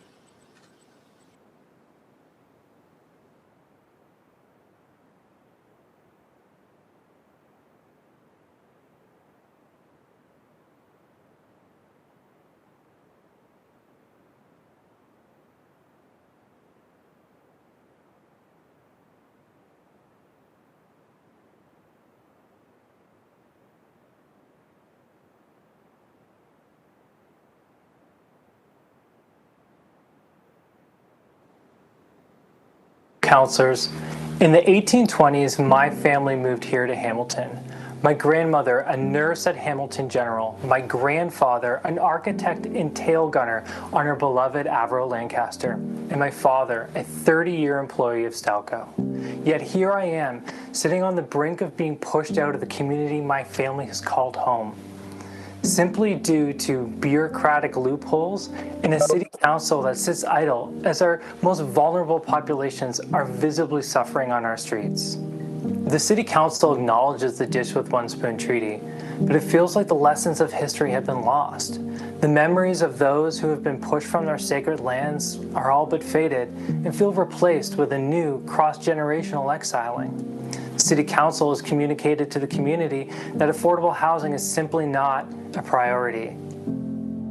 My name is Drew Hewitt, and like yourselves, I'm a public servant who's passionate about my contribution to the community and its future.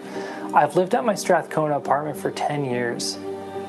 4 years ago, Robbie Mercacci took over management and ownership of this building. Since then, 4 tenants have been pushed from this building. We've experienced constant heating issues, water dropouts, unclean common areas, threats surrounding power usage, and all the while never receiving a rent receipt.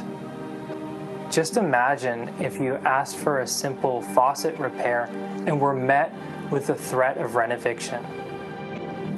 Candace, a 30-year tenant of this building, was evicted during her cancer treatment under the illusion the landlord would be moving into her unit.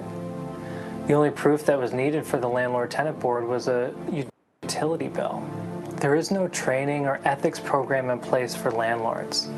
Many unfit landlords hold hostage the livelihood of struggling families in this community. As a sanctuary city, we pride ourselves on being welcoming to newcomers. But how do we expect them to survive when landlords are throwing out upstanding tenants across the city? Affordable housing is disappearing, and we have to hold on to what's left. Housing is a major social determinant of health, and we need to retain the affordable housing that's here, as this is the city's most cost-beneficial health intervention. 62% of Canadians say they've been priced out of this inflated housing market, while landowners reap record equity gains. Long-term renters like myself are slapped with the fallout of rent eviction notices. Your constituents desperately need your help. Affordable housing has never been more important than it is now during this global pandemic and economic fallout. How we treat each other during this global pandemic will be italicized in the history books. Now, as city councilors, I'm curious which side of history that you'd like to be on. We all eat from the dish, all of us that share this territory with one spoon.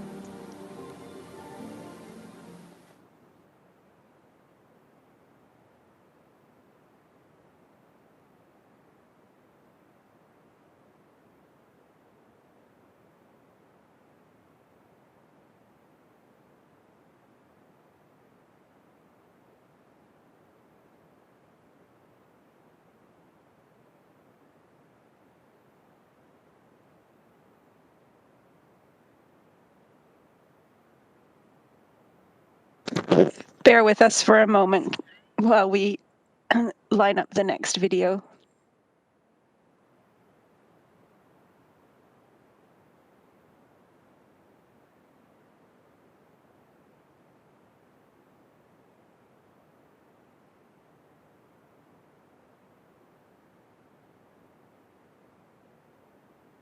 This one we're going to show just the play just the audio.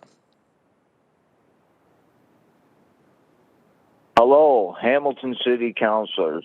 I'm one of many people's lives who will be demolished because of rent eviction if I'm forced to move from my home. It's also taken advantage of low-income people. I'm a Hamiltonian, born and raised. There's always been an extreme shortage of affordable housing in the city. Also, we are in the midst of a global pandemic. I'm asking the people in charge to put an end to rent evictions, please. Family Properties has given an offering of $4,000, to which is insignificant funds, to move and offset any increased rental costs. I've also invested in a security system because I'm concerned my superintendent landlord has or could enter my apartment without my knowledge or consent. He has entered 11 times in the past 2 years. The noise from construction they are doing now has decreased my ability to enjoy my apartment. Thank you for letting me speak on this matter. I'm a tenant at 285 Melbourne. Good afternoon, councillors, fellow delegates. My name is Rebecca Guzzo, and I am the Secretary of Hamilton Acorns Mountain Chapter. I'm coming today to speak with you about renoviction and landlord licensing. My fellow Acorn members will no doubt tell you how successful Westminster, BC has been with their landlord licensing program. So I'd like to discuss something about investments. I'm an investor. I have stocks. None of them have 50% returns. I'm sure you invest. Everybody should. But what stock makes 50% returns? Real estate investment trusts, right? How do they get so much money and how are they so successful? Gotta wonder. Well, it's actually not a wonder at all. They renovict people. We'll go in and buy up your apartment building, tell everybody they need to leave. And if they don't, we'll give them money. And if they don't, we'll threaten them, we'll harass them, and then we'll give them paperwork that may or may not be legitimate. We may or may not take them to court. Either way, for no other reason than the new owner of the building wants to kick all the tenants out to charge more rent, we'll see a surge of tenants being displaced from their homes. Now, if that wasn't unfair to begin with, we'll move on to the next step. We're going to do very minor, low-cost repairs. Make it a little bit of paint, maybe a new appliance, and we'll put new tenants in. Apartments that were $900, let's charge $1,300. The apartments that were $700, $1,100. Great investment, great return. Wow, in a couple of months, you have made your money and then some. So what time is it now? Time to sell the building before I have to invest any money in repairs or renovations for real, which would cost money. I'm gonna sell the building to the next real estate investment trust. Apartments that were $1,800. Apartments that were $1,300. Let's sit on that a couple of months and cash in the bank. What a clever trick. And they're making a lot of money. Shifting gears, we've talked in meetings with several city staff. And we've come across a huge problem with licensing. What do we do about illegally zoned apartments? That's a tricky one. Well, this is what I come to you with today. Please, please, please focus on the sharks. Leave the fish in the pond. These real estate investment trusts are the major source of homelessness right now.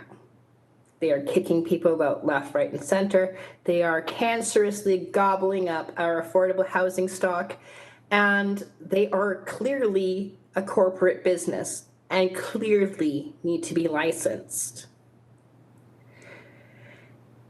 I'm not saying to license Aunt Sue, who's renting her basement, maybe legitimate, maybe not, apartment out to this nice boy who goes to college.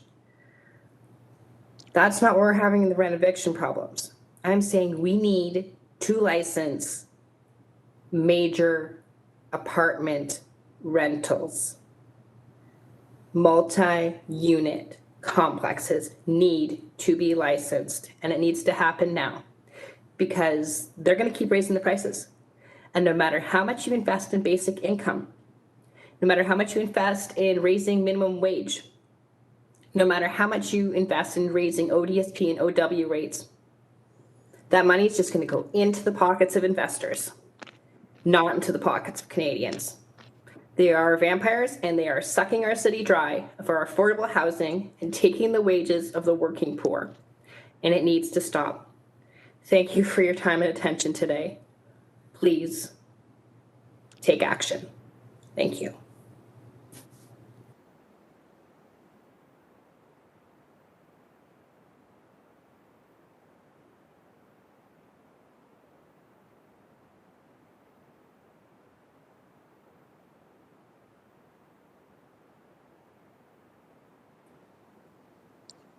City Councilors, my name is James Webb.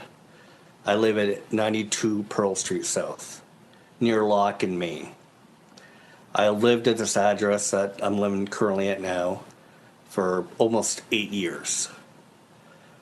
We just been informed in February by our new landlord and his investor, they wanted to N13 us, saying there's lots of work to be done on this place. He's got to rip out walls and ceilings and check the plumbing, check the electrical. I and the other 4 tenants in this building haven't had really too many issues with electrical, plumbing. So I don't know what he's referring to. He's also referring to foundations. We have no idea what he's referring to. He says he's going to get the permits, which I've already looked, and he has not gotten the permits yet. We've contacted lawyers and all that. They don't know why he's doing this, because in the N13 notice that I have here, he basically doesn't mention too many things that warrant for us to be evicted. Like I said, there's 4 units in this house. We've actually lived here for 8 years. As you can see, it's pretty nice. It's clean. We basically we're not dirty people. I live with my 15-year-old son. We basically have nowhere to go. We are paying $908 in rent. I know that's lower than the Hamilton average right now. That's understandable because everything's just blown up right now. I'm a full-time. I've been working my job for 16 years now. I don't have enough funds to pay $1,600, and up for a 2-bedroom apartment. My son goes to Westdale Secondary School. How am I supposed to afford a place? Food's rising, everything's costing a lot of money. I have no debts, but I can tell you right now, if I have to move into a $1,600 a month apartment or $1,500 at the low end, I've seen them actually $1,450. I'm going to be in debt. I can tell you that right now. So I'm hoping that the city is going to be acting upon what people are doing. These investors, these I call them con artists, coming in, first off, the gentleman that bought this place, he didn't even see any of the apartments. He bought this apartment complex sight unseen. All the other tenants, he didn't come into the place. He bought this sight unseen. He probably looked at the figures. Every tenant in this building is paying a low income price. Like we're talking between $800 and $1,100 for, there's one a 3-bedroom, there's a 2 bedrooms, and another 2 bedrooms, but they're all paying below what the market rate is going for right now.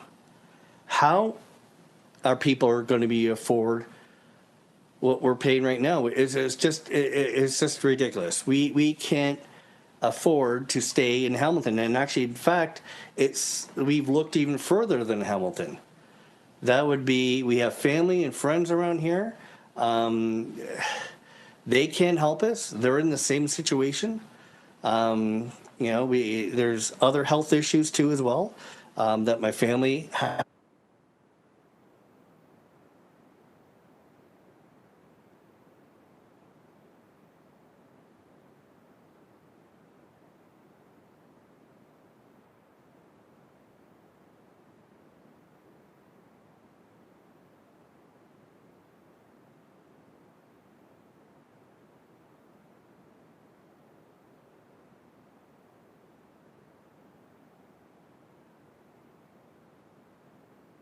It appears there's some sort of buffering error in the remainder of the video.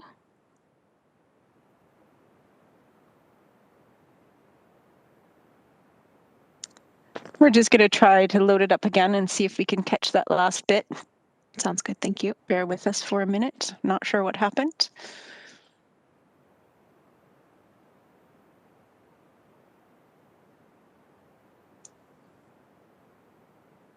We have family and friends around here.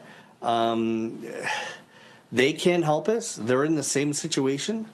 You know, there's other health issues too as well that my family has.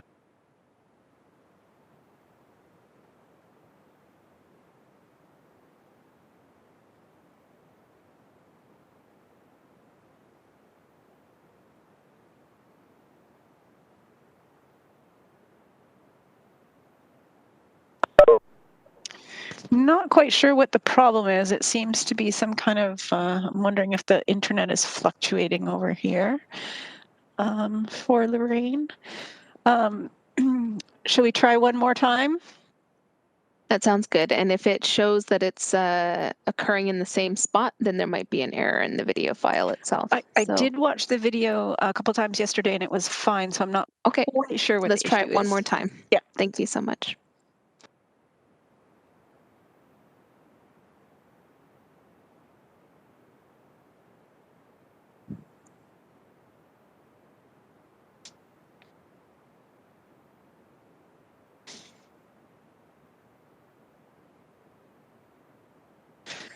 All right, so Lorraine is showing it herself without playing it herself without sharing the screen, and it's doing exactly the same thing. So I think we may have lost that feed.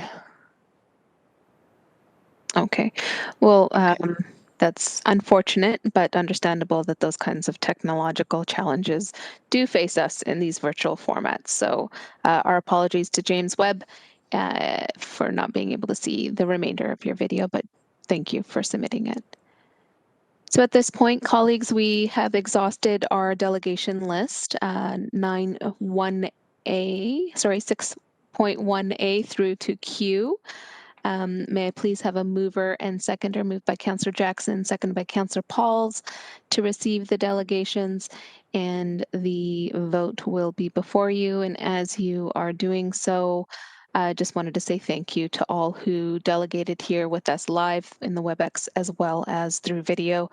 Your delegations this afternoon have been powerful, heartfelt, and clearly thoughtful, and we appreciate you sharing your life experiences with us on the file. So there should be an electronic vote coming forward to receive, my apologies, all the delegations.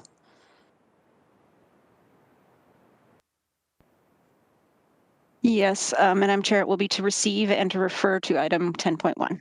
Thank you. And Councillor Marula is absent for this vote. And the vote carries 4-0. Thank you. So we're moving to item 10 on the agenda, discussion items, and report 10.1, which is the Tenant Defense Fund report HSC 19011A citywide. I'd like to call on Edward John, Director of Housing Services, to please introduce the item. If you could turn on your camera and microphone, we'll turn the floor to you. Thank you, Chair, and through you to committee and the public. My name is Edward John. I'm the Director of Housing Services here at the City of Hamilton. The report before you today is in response to an earlier motion directed from this committee to review and recommend options to tackle the rising prevalence of the process known as renoviction. This report seeks to expand the Tenant Defense Fund to include financial assistance for those tenants looking to build a case at the Landlord-Tenant Board hearings in response to evictions as a result of renovations. Staff note that beyond this immediate action, continued efforts will occur regarding ongoing education and exploration of proactive licensing measures to build a more comprehensive approach. Finally, it is noted that existing legislation at the provincial level limits the range of solutions available at the municipal level. And with that very brief overview, I'm happy to take any questions. Thank you. Thank you, Director John. So I'll first need a mover and seconder to put the report on the floor, and then we can open up to questions and comments. Moved by Councillor Clark, seconded by Councillor Pauls.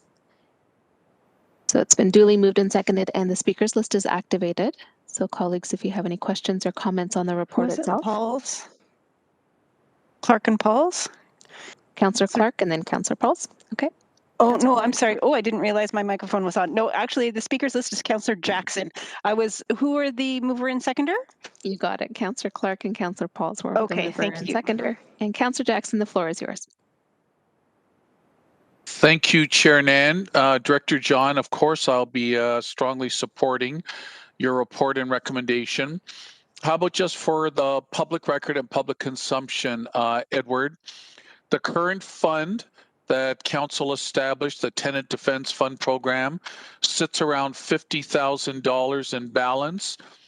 And if approved today, this would take what? An approximate $1,000 eligible fund for those tenants that need legal defense through the legal clinics, and increase that 1,000 to 2,500, or am I misunderstanding what's before us today? Through you, Chair Nan, please. Through the chair to the councillor, yeah, you're correct. It's also expanding the nature of the Tenant Defense Fund. So currently, as it stands today, the money within the Tenant Defense Fund is to be used for above guideline increases in rents. So this is actually expanding it to include those processes for people building a case when they are being evicted as a result of renovations. So this is beyond the initial scope of the Tenant Defense Fund. Very good, Director. That's good news. So expanding the use of it, if you will. And again, Edward, so that tenants who need this as a form of defense, is the criteria, the eligibility, is it hopefully going to be, without any abuse of it, of course not, is it going to be simple enough so that the everyday tenant that needs to access will have a simple process to go through? Or maybe you could just quickly walk us through that. And that's my last question, Chair Nan. Thank you. Through the chair to the councillor, yes. So we're trying to make this as accessible as possible. We've certainly based a number of our approaches similar to tenant defense funds that exist, such as in Toronto. It is an eligibility approach. We do try and encourage that there's groups going through that process as opposed to individuals in those certain cases. However, obviously there's going to be individual cases as well that we will look to do.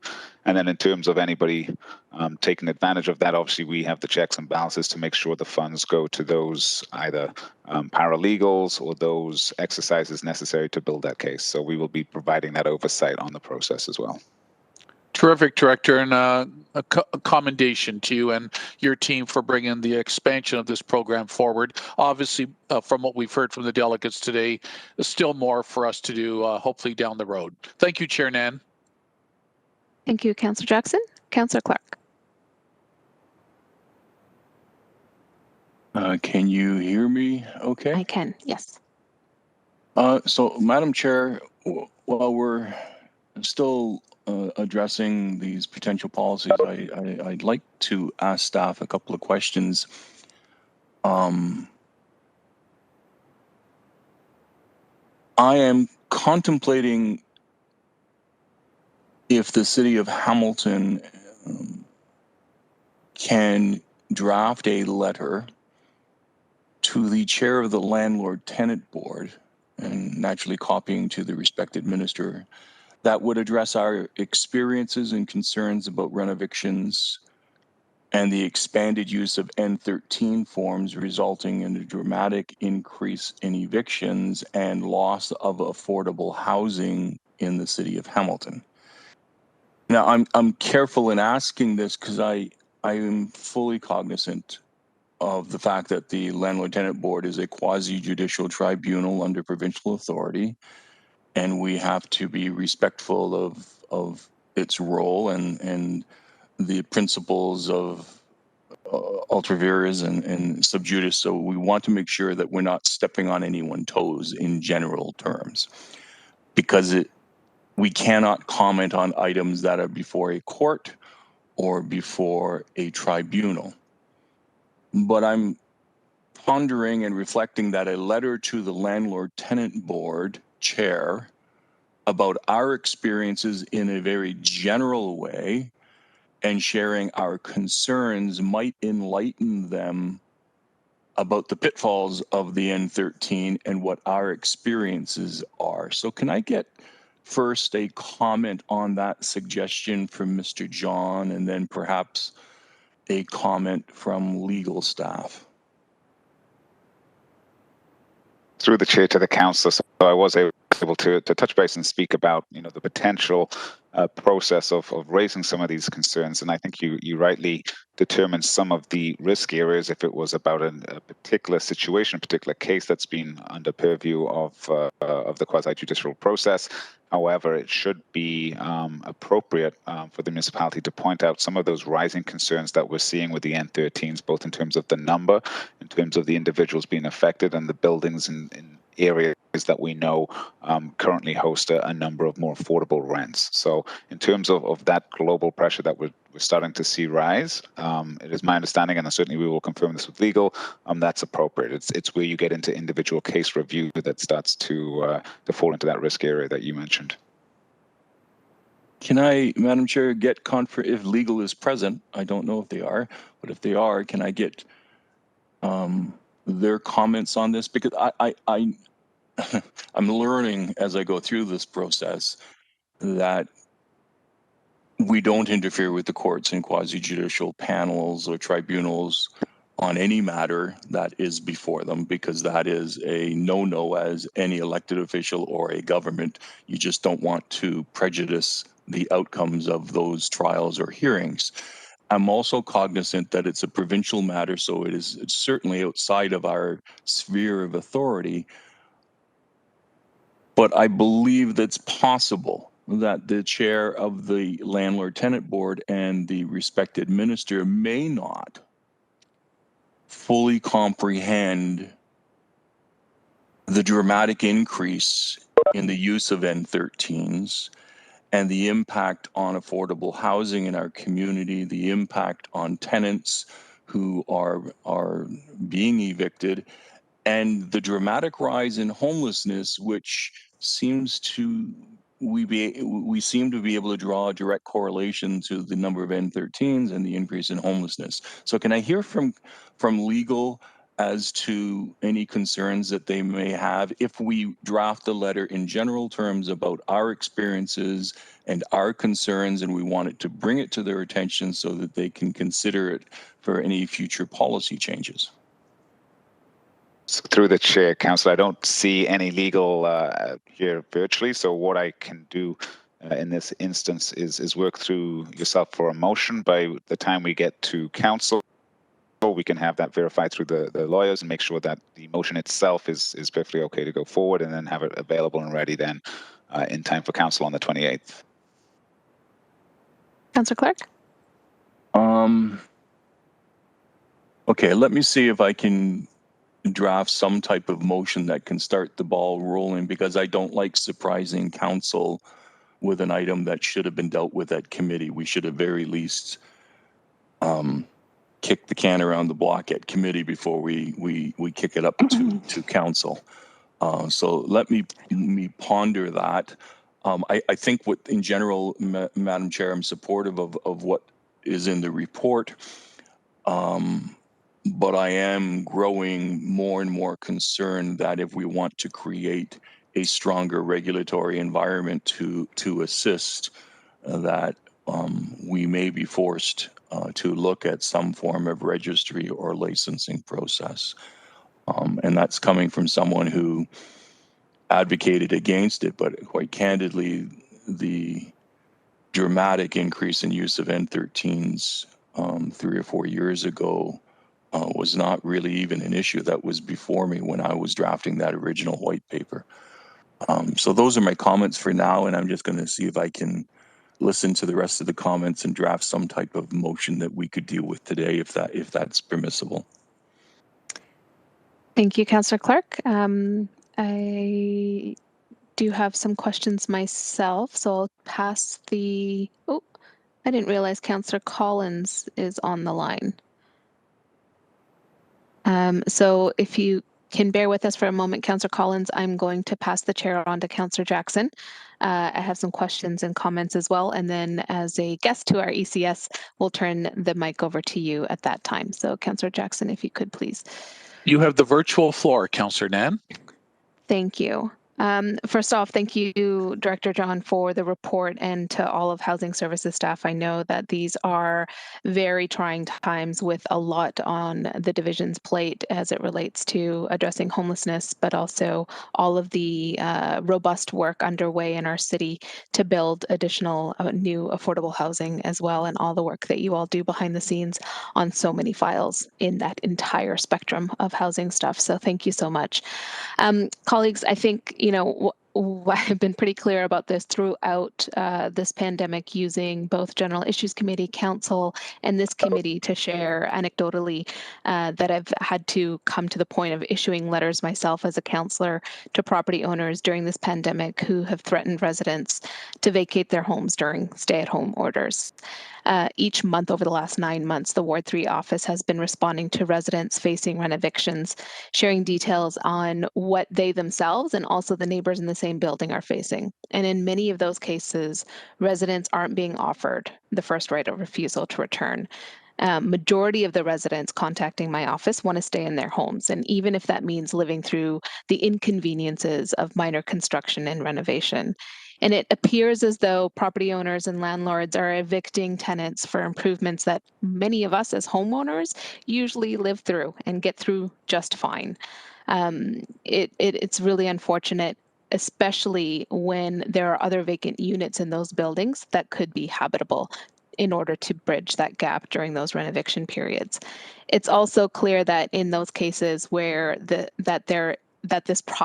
entire process of renovating units is used primarily to pursue more profit on the other end. And it's resulting in an impact across the city that I think is ultimately becoming a serious social determinant of health issue, and that is the affordability factor. We're losing affordable units in our city. So from that perspective, I had a couple of questions to staff through you. I'm concerned about the legal costs versus the limit that we've set in the Tenant Defense Fund and the recommendations in the report.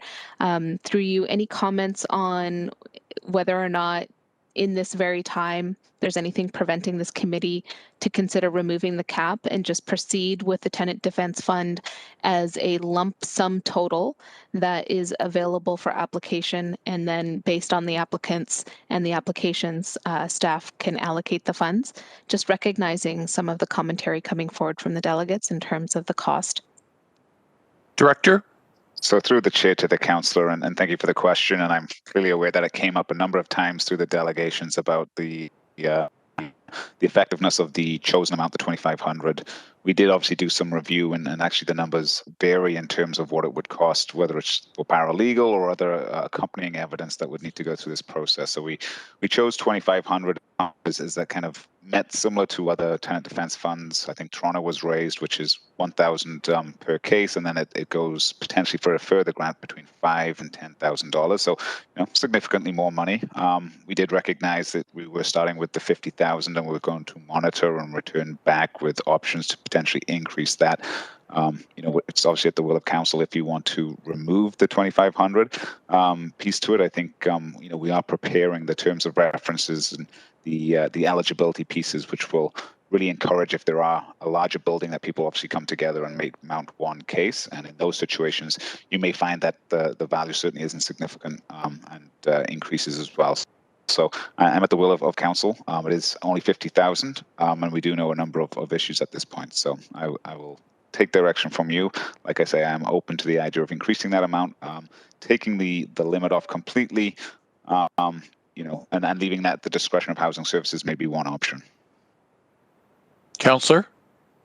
Leaving it to the discretion of housing services staff based on the eligibility requirements that are that are going to be reviewed. That seems feasible to me, and if my committee colleagues feel similarly, then I would like to see that recommendation change today if possible. In terms of the points that were raised in the delegation, and also my own kind of cursory review of the new Westminster policy,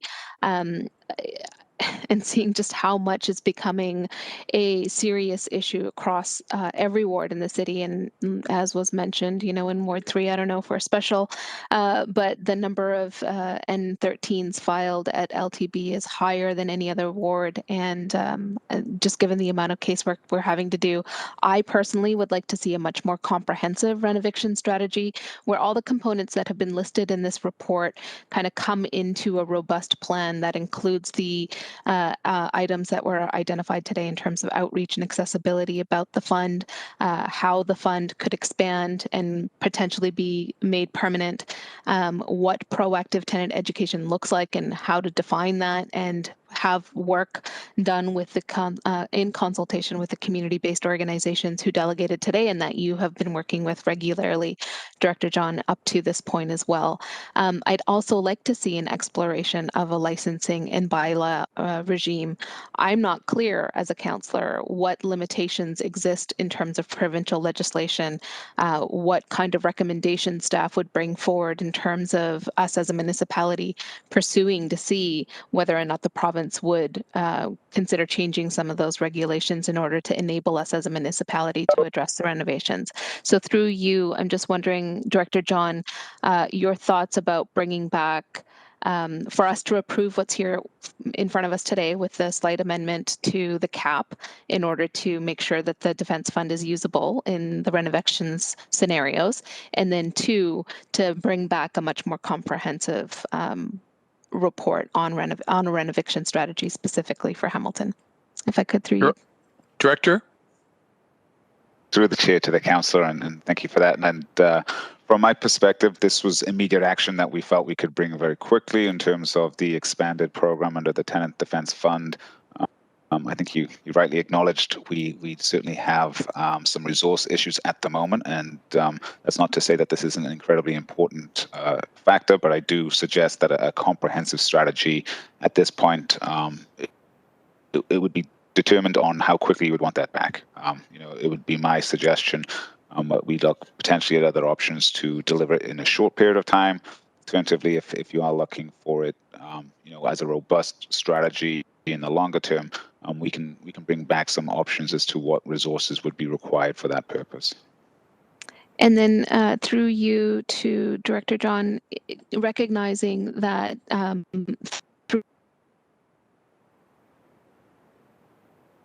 Councillor Nan, you're breaking up a little bit. Councillor Nan, we've lost you momentarily. Elsie Bates, can you assist, please? I'm seeing that Councillor Nan has perhaps lost her connection. Okay. We'll hang on a minute or two here. Yeah.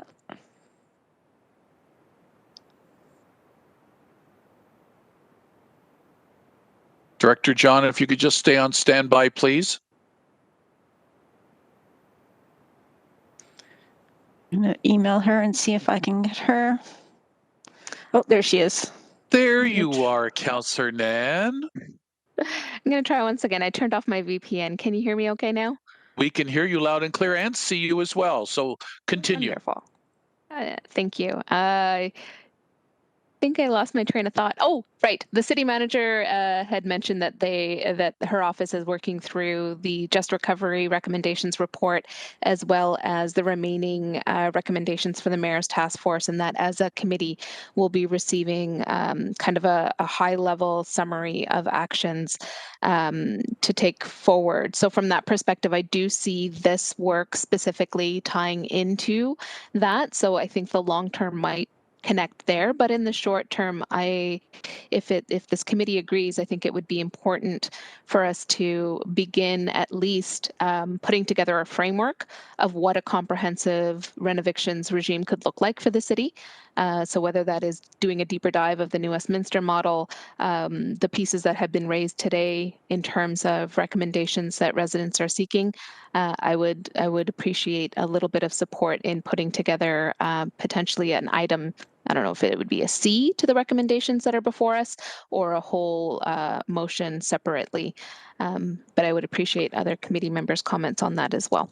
So just hang on, Councillor Nan. Elsie Bates, would that be a D part because the C part's the outstanding business list be removed, or should that be a separate motion from Councillor Nan to direct staff for a more comprehensive report back and additional options? Elsie Bates, please. Thank you. Through you to through the chair, we have either is fine. Either is fine. Okay. You can. It would be a D, yes, and then if you wanted to put it out forward as a separate motion, that would be fine as well. I think adding it as a D is a little bit easier. Okay, I'll leave that to Councillor Nan. Thank you. Through you, Councillor Jackson. Recognizing that the report indicates that there is going to be components coming back through evaluation and the potential of this comprehensive report coming back, would it still remain on the outstanding business list, or would that be removed then, given that there's still ongoing work on the file? Good question. Elsie Bates? I think what we would do is if committee felt that this report satisfied the requirements of the current OBL item, then we could remove it and then add a new item for the new direction that's contained in the report. Sounds good. Councillor Nan, if I could humbly suggest, let's keep the ABCs as is in 10.1. And how about your direction as a brand new motion for the comprehensive report back? I would humbly suggest. Sounds good. Okay. And again, you wanted to amend the B to remove the cap? In the recommendation through you that I heard, or suggestion that I heard from staff on that, was to the discretion of housing services staff based on the application meeting the eligibility criteria, and whether it's an individual application or an application that's supporting a group of residents in one building. So Director John, can we just get clarification again, please, being in the chair temporarily? If we remove the cap, leave it at your discretion, could I humbly, respectfully suggest maybe if this is approved at council, maybe a semi-annual report back to know exactly how the fund is being accessed and how much money is being used if the cap is being removed, or what are your thoughts, Director? So through the chair to the councillor, this would be, my understanding is it's to allow discretion to exceed that cap in circumstances that merit it based on scale and or impact. Those are kind of the two key ones. So we can provide those changes to the terms of reference of the actual program itself and put that forward accordingly. And Councillor Nan, if I could humbly suggest maybe a 6-month report back, maybe this fall by Director John, in terms of how the fund is being accessed and who's accessing it and to what degree each individual access amount is required. Just a respectful suggestion.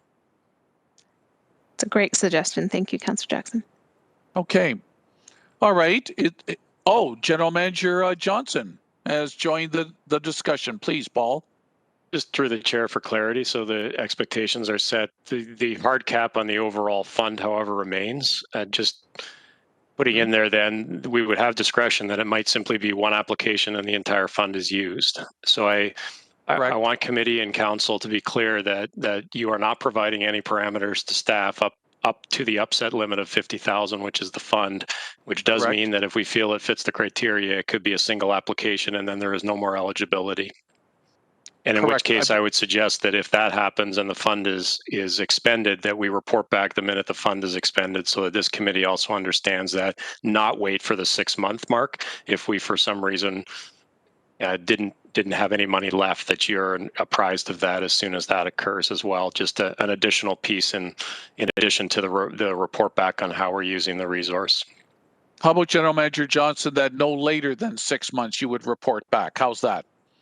Thank you, and I appreciate that direction for us. That helps. Thank you. Okay, Members of committee, since Councillor Nan's putting that amendment on the floor, any comments on the amendment? Oh, a seconder to her amendment to remove the cap. Councillor Pauls, it's on the floor. Any further comments? It's all understood with a 6-month review back at the absolute latest, if not sooner, if the 50,000 is consumed earlier. All right. Can we go to a vote now, Elsie Bates, on the amendment, please? Yeah. Yes, we can. Through the chair, can I just confirm that we are adding the report back no later than 6 months regarding the use of the fund as a part D? Yes. Well, yes. Yes, absolutely. Because the separate report back is a different report back you were talking about. Yes. Correct. Yes, her motion for the comprehensive will be different. Correct. Okay. So yes, we'll add that as a D, please. Okay. Bear with me for one moment while I put that into a vote. Elsie Bates, I will bear with you for as long as you need for me to bear with you. I don't know how to respond to that, Councillor Jackson. You've made me speechless. Take it as a compliment. I will then. All right.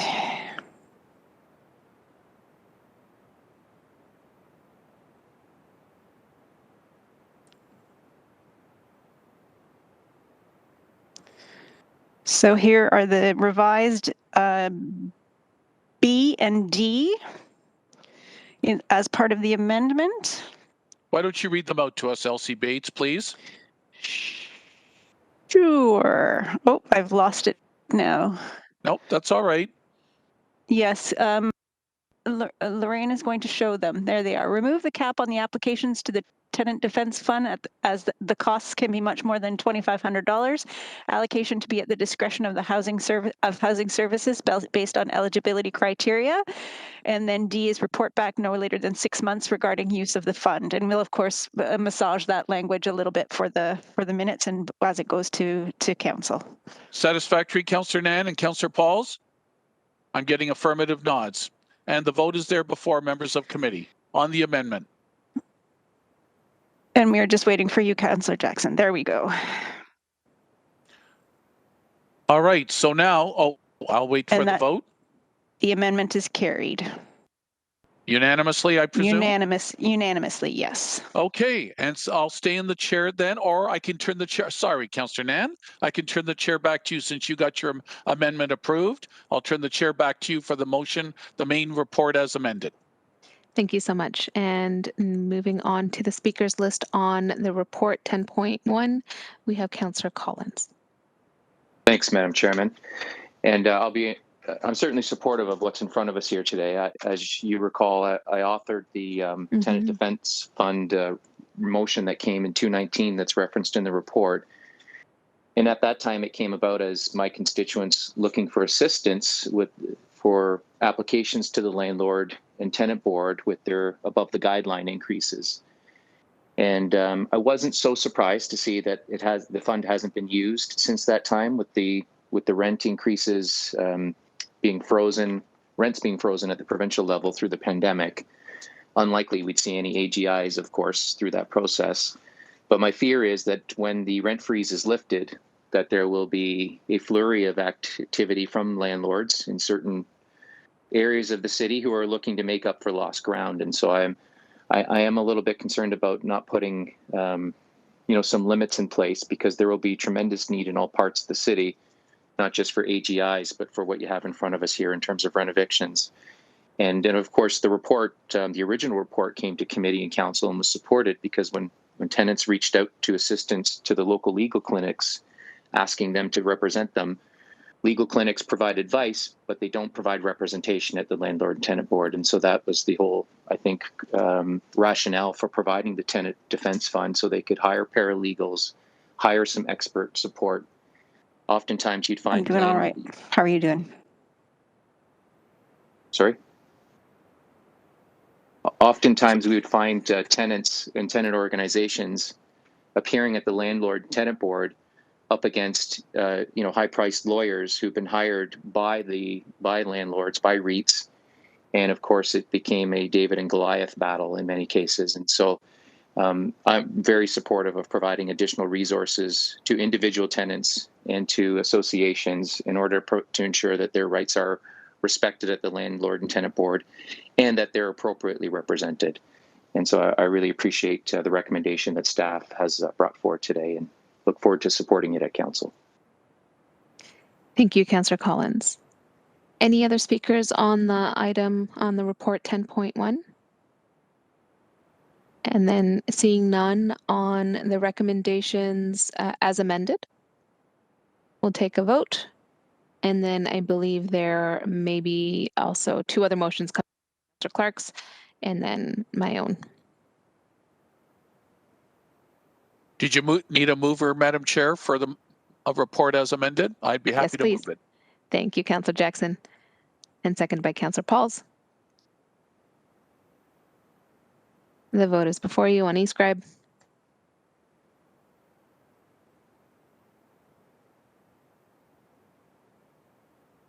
And through the chair, that carries unanimously.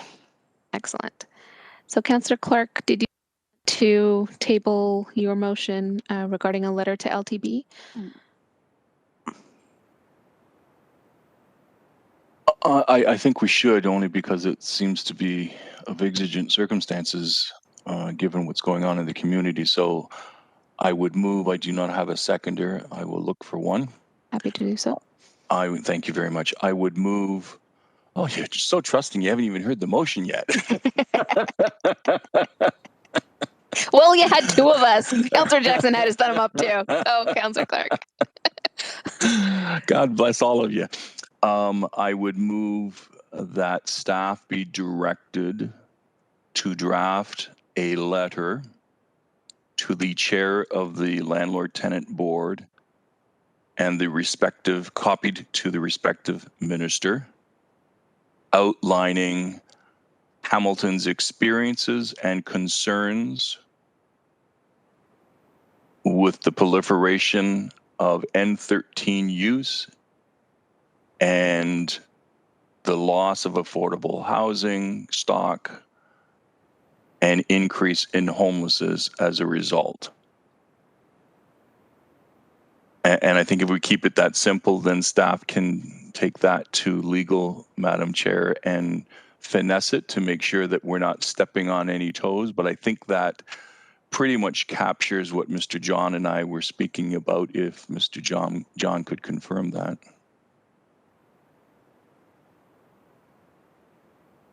Through you, Chair, to the council, absolutely. Yep, that is direction that we can use, and we'll work with legal to make sure we have a quick turnaround.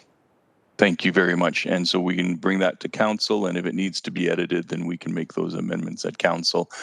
Madam Chair, I just think it's really important. I mean, from my experience in serving in public life, there's a propensity of agencies, boards, governments to begin to live in a vacuum. They work with each other. They're working with people who are directly involved in their agency, board, or government, and they don't always see the ramifications of policies and decisions that they're making. And so I think it's important that we share in that letter to the Landlord Tenant Board and the minister that there's a serious problem that we see, and we're not the only municipalities, Madam Chair, that see it, but that it's not resolving itself through the normal course of business at the LTB. And so I think I would argue it's incumbent upon us to share those experiences with the LTB chair and with the appropriate minister, and make the letter public, obviously through a council proceeding, to help move the barometer and move the policy so that we can do a better job of protecting our affordable housing stock in our community and in others across the province, because if they make changes, it'll be helpful to all municipalities. So those would be my only comments. I'll leave it at that, and I'll leave it to my colleagues. Happy to answer any questions. Thank you. Thank you, Councillor Clark. Any other questions or comments on the motion before committee? Seeing none, we'll move to a vote. All right. I put it in a vote. I've captured the first part. I'll catch the rest of, add the rest of what Councillor Clark had indicated.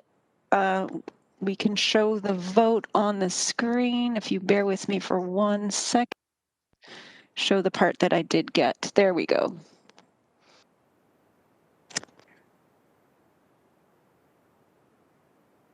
And then we're just waiting. Oh, there we are. All the votes are in, and that carries unanimously. Excellent. Okay, and then I'll have to pass the chair back on to Councillor Jackson. Yes, Councillor Nan, for your comprehensive direction and motion. Thank you. And bear with me. So moved by myself, be looking for a seconder, that staff be directed to report back with a framework, including timeline and resources, to develop a comprehensive renovation strategy for the City of Hamilton as part of our pandemic recovery plan, to include the evaluation of the Tenant Defense Fund, proactive tenant education options, and a licensing and bylaw regime, or options for a licensing and bylaw regime. Glad you put that in at the end, the options for looking at the feasibility of, if you will. Good. Yes. Elsie Bates, did you capture that, or the councillor and you after the vote can just go over the wording to make sure it's all in place? Yes, Councillor, I do have that wording. What I did miss was the seconder.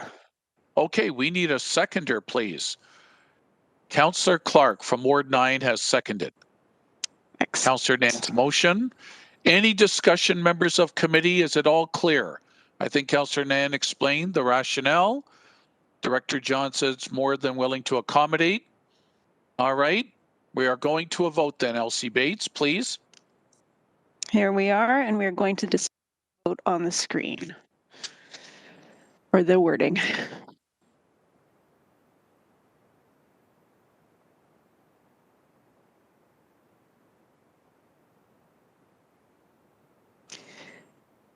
And thank you everyone for voting, and it passes unanimously.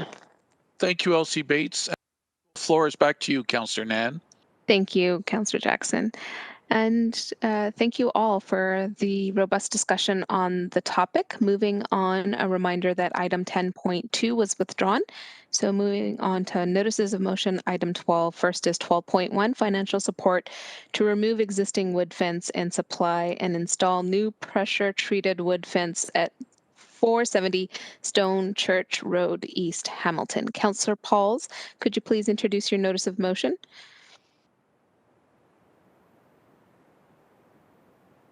We can't hear you at this time, so you're gonna have to unmute yourself. Thank you. Excellent. So this is about, it's quite long. Maybe I'll do the last part and then I'll talk about it. Councillor Pauls, just quickly before you do introduce your full motion, you're wishing to waive the rules, correct? Yes, I am actually. Yeah, sorry. Yeah. Okay. Should we take care of that one first and then we can go into the main motion? Okay. So moved by yourself, seconded by Councillor Jackson. Right, to waive the, okay. Yes. I'd like to waive the motion to allow, yeah. We're gonna waive the rules to bring the motion forward. Trying to.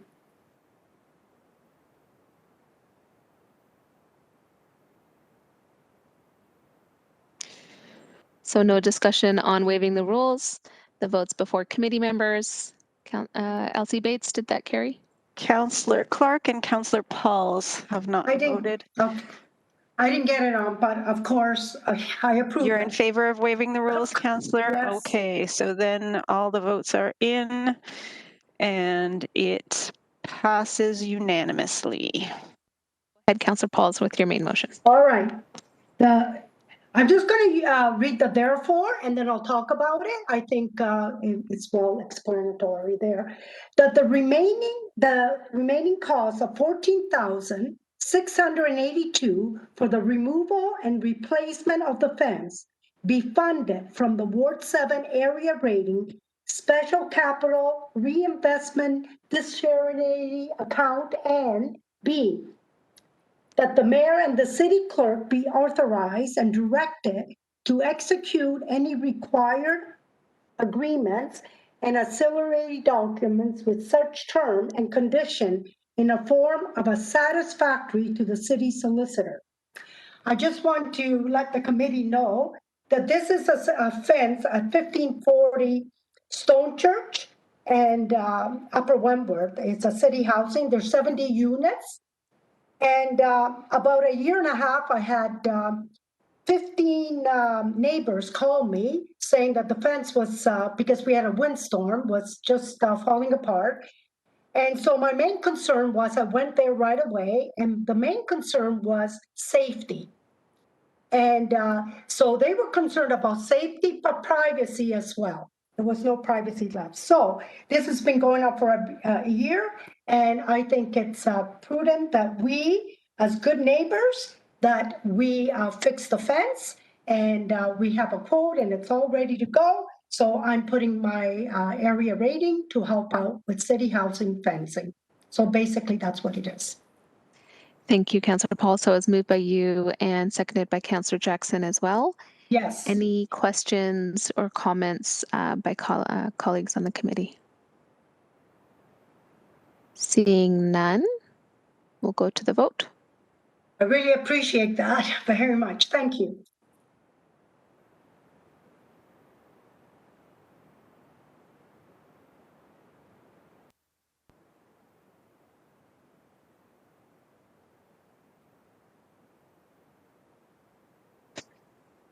Okay, all of the votes are in and it carries unanimously.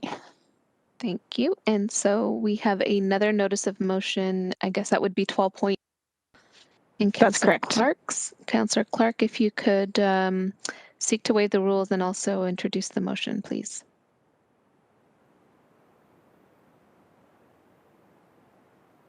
Sorry, I'm just trying to get my microphone opened up here. Here we go. And I need to find the motion again. I move with the motion to waive the rules, seconded by Councillor Jackson, perhaps. And I can't seem to find the motion. Isn't that terrible? I can read it out for you if you'd like, Councillor.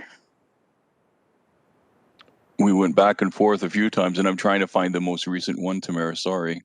That's okay.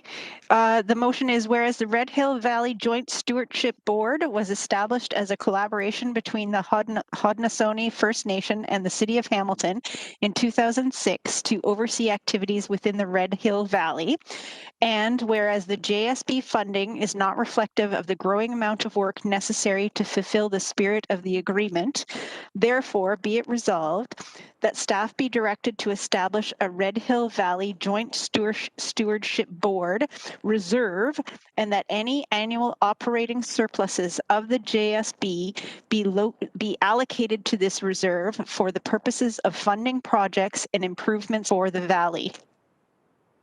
That the annual budget amount be adjusted annually by the Ontario CPI, all items not seasonally adjusted index, to ensure sustainability of the board. That the 2021 JSB budget be adjusted by 12.5% to reflect a retroactive CPI increase dating back to 2013. That staff be directed to establish a mechanism by which the JSB can procure the necessary technical services when required within the available budget.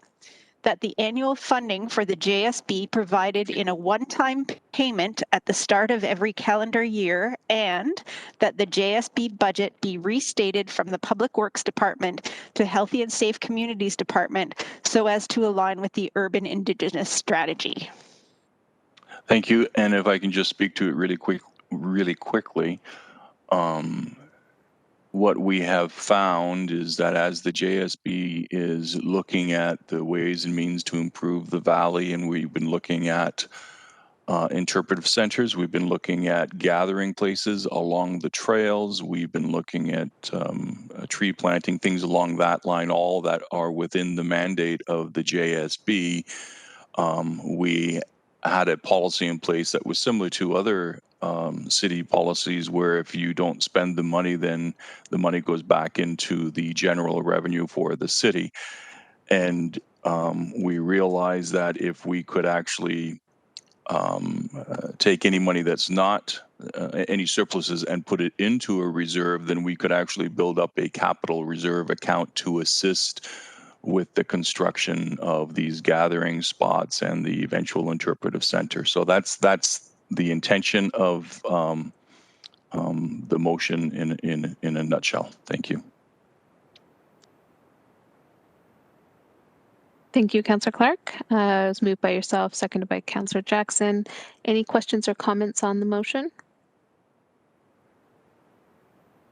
Seeing none, we'll proceed to a vote.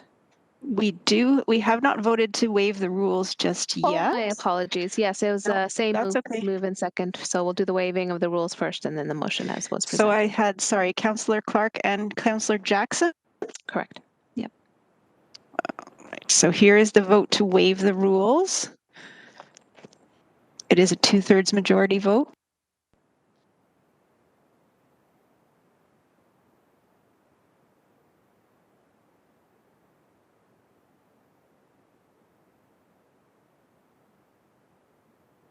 Just waiting for Councillor Paul. Oh, there we go.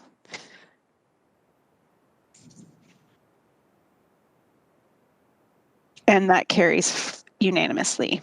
Thank you. And then the main motion as read.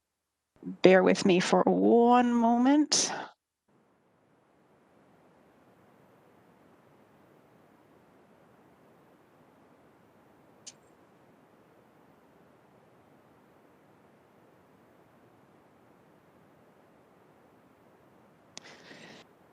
And here we are.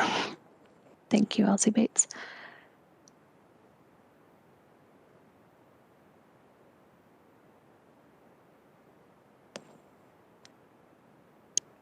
And all the votes are in. Thank you. And that carries unanimously. Thank you. Committee members, are there any other notices of motion? Seeing none, we'll move on to general information and other business. Item 13, amendments to the outstanding business list. May I please have a mover and seconder to approve the amendments of the outstanding business list? Moved by Councillor Paul, seconded by Councillor Clark. Any discussion on the OBL? Seeing none, the vote should be before you electronically.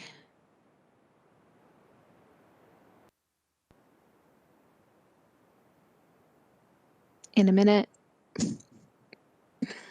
There you go. There, it should be coming now.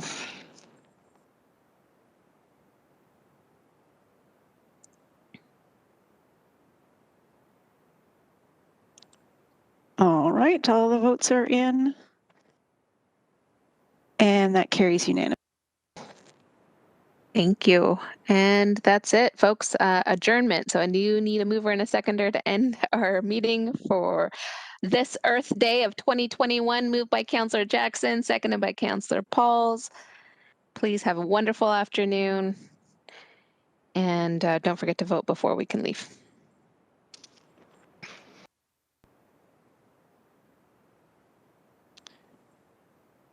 And it carries. Take care, everyone. Don't forget the best vaccine you can get is the first one you're eligible for. If you haven't, please do sign up. Thank you. Bye. Bye-bye, Chair Nan. Bye-bye.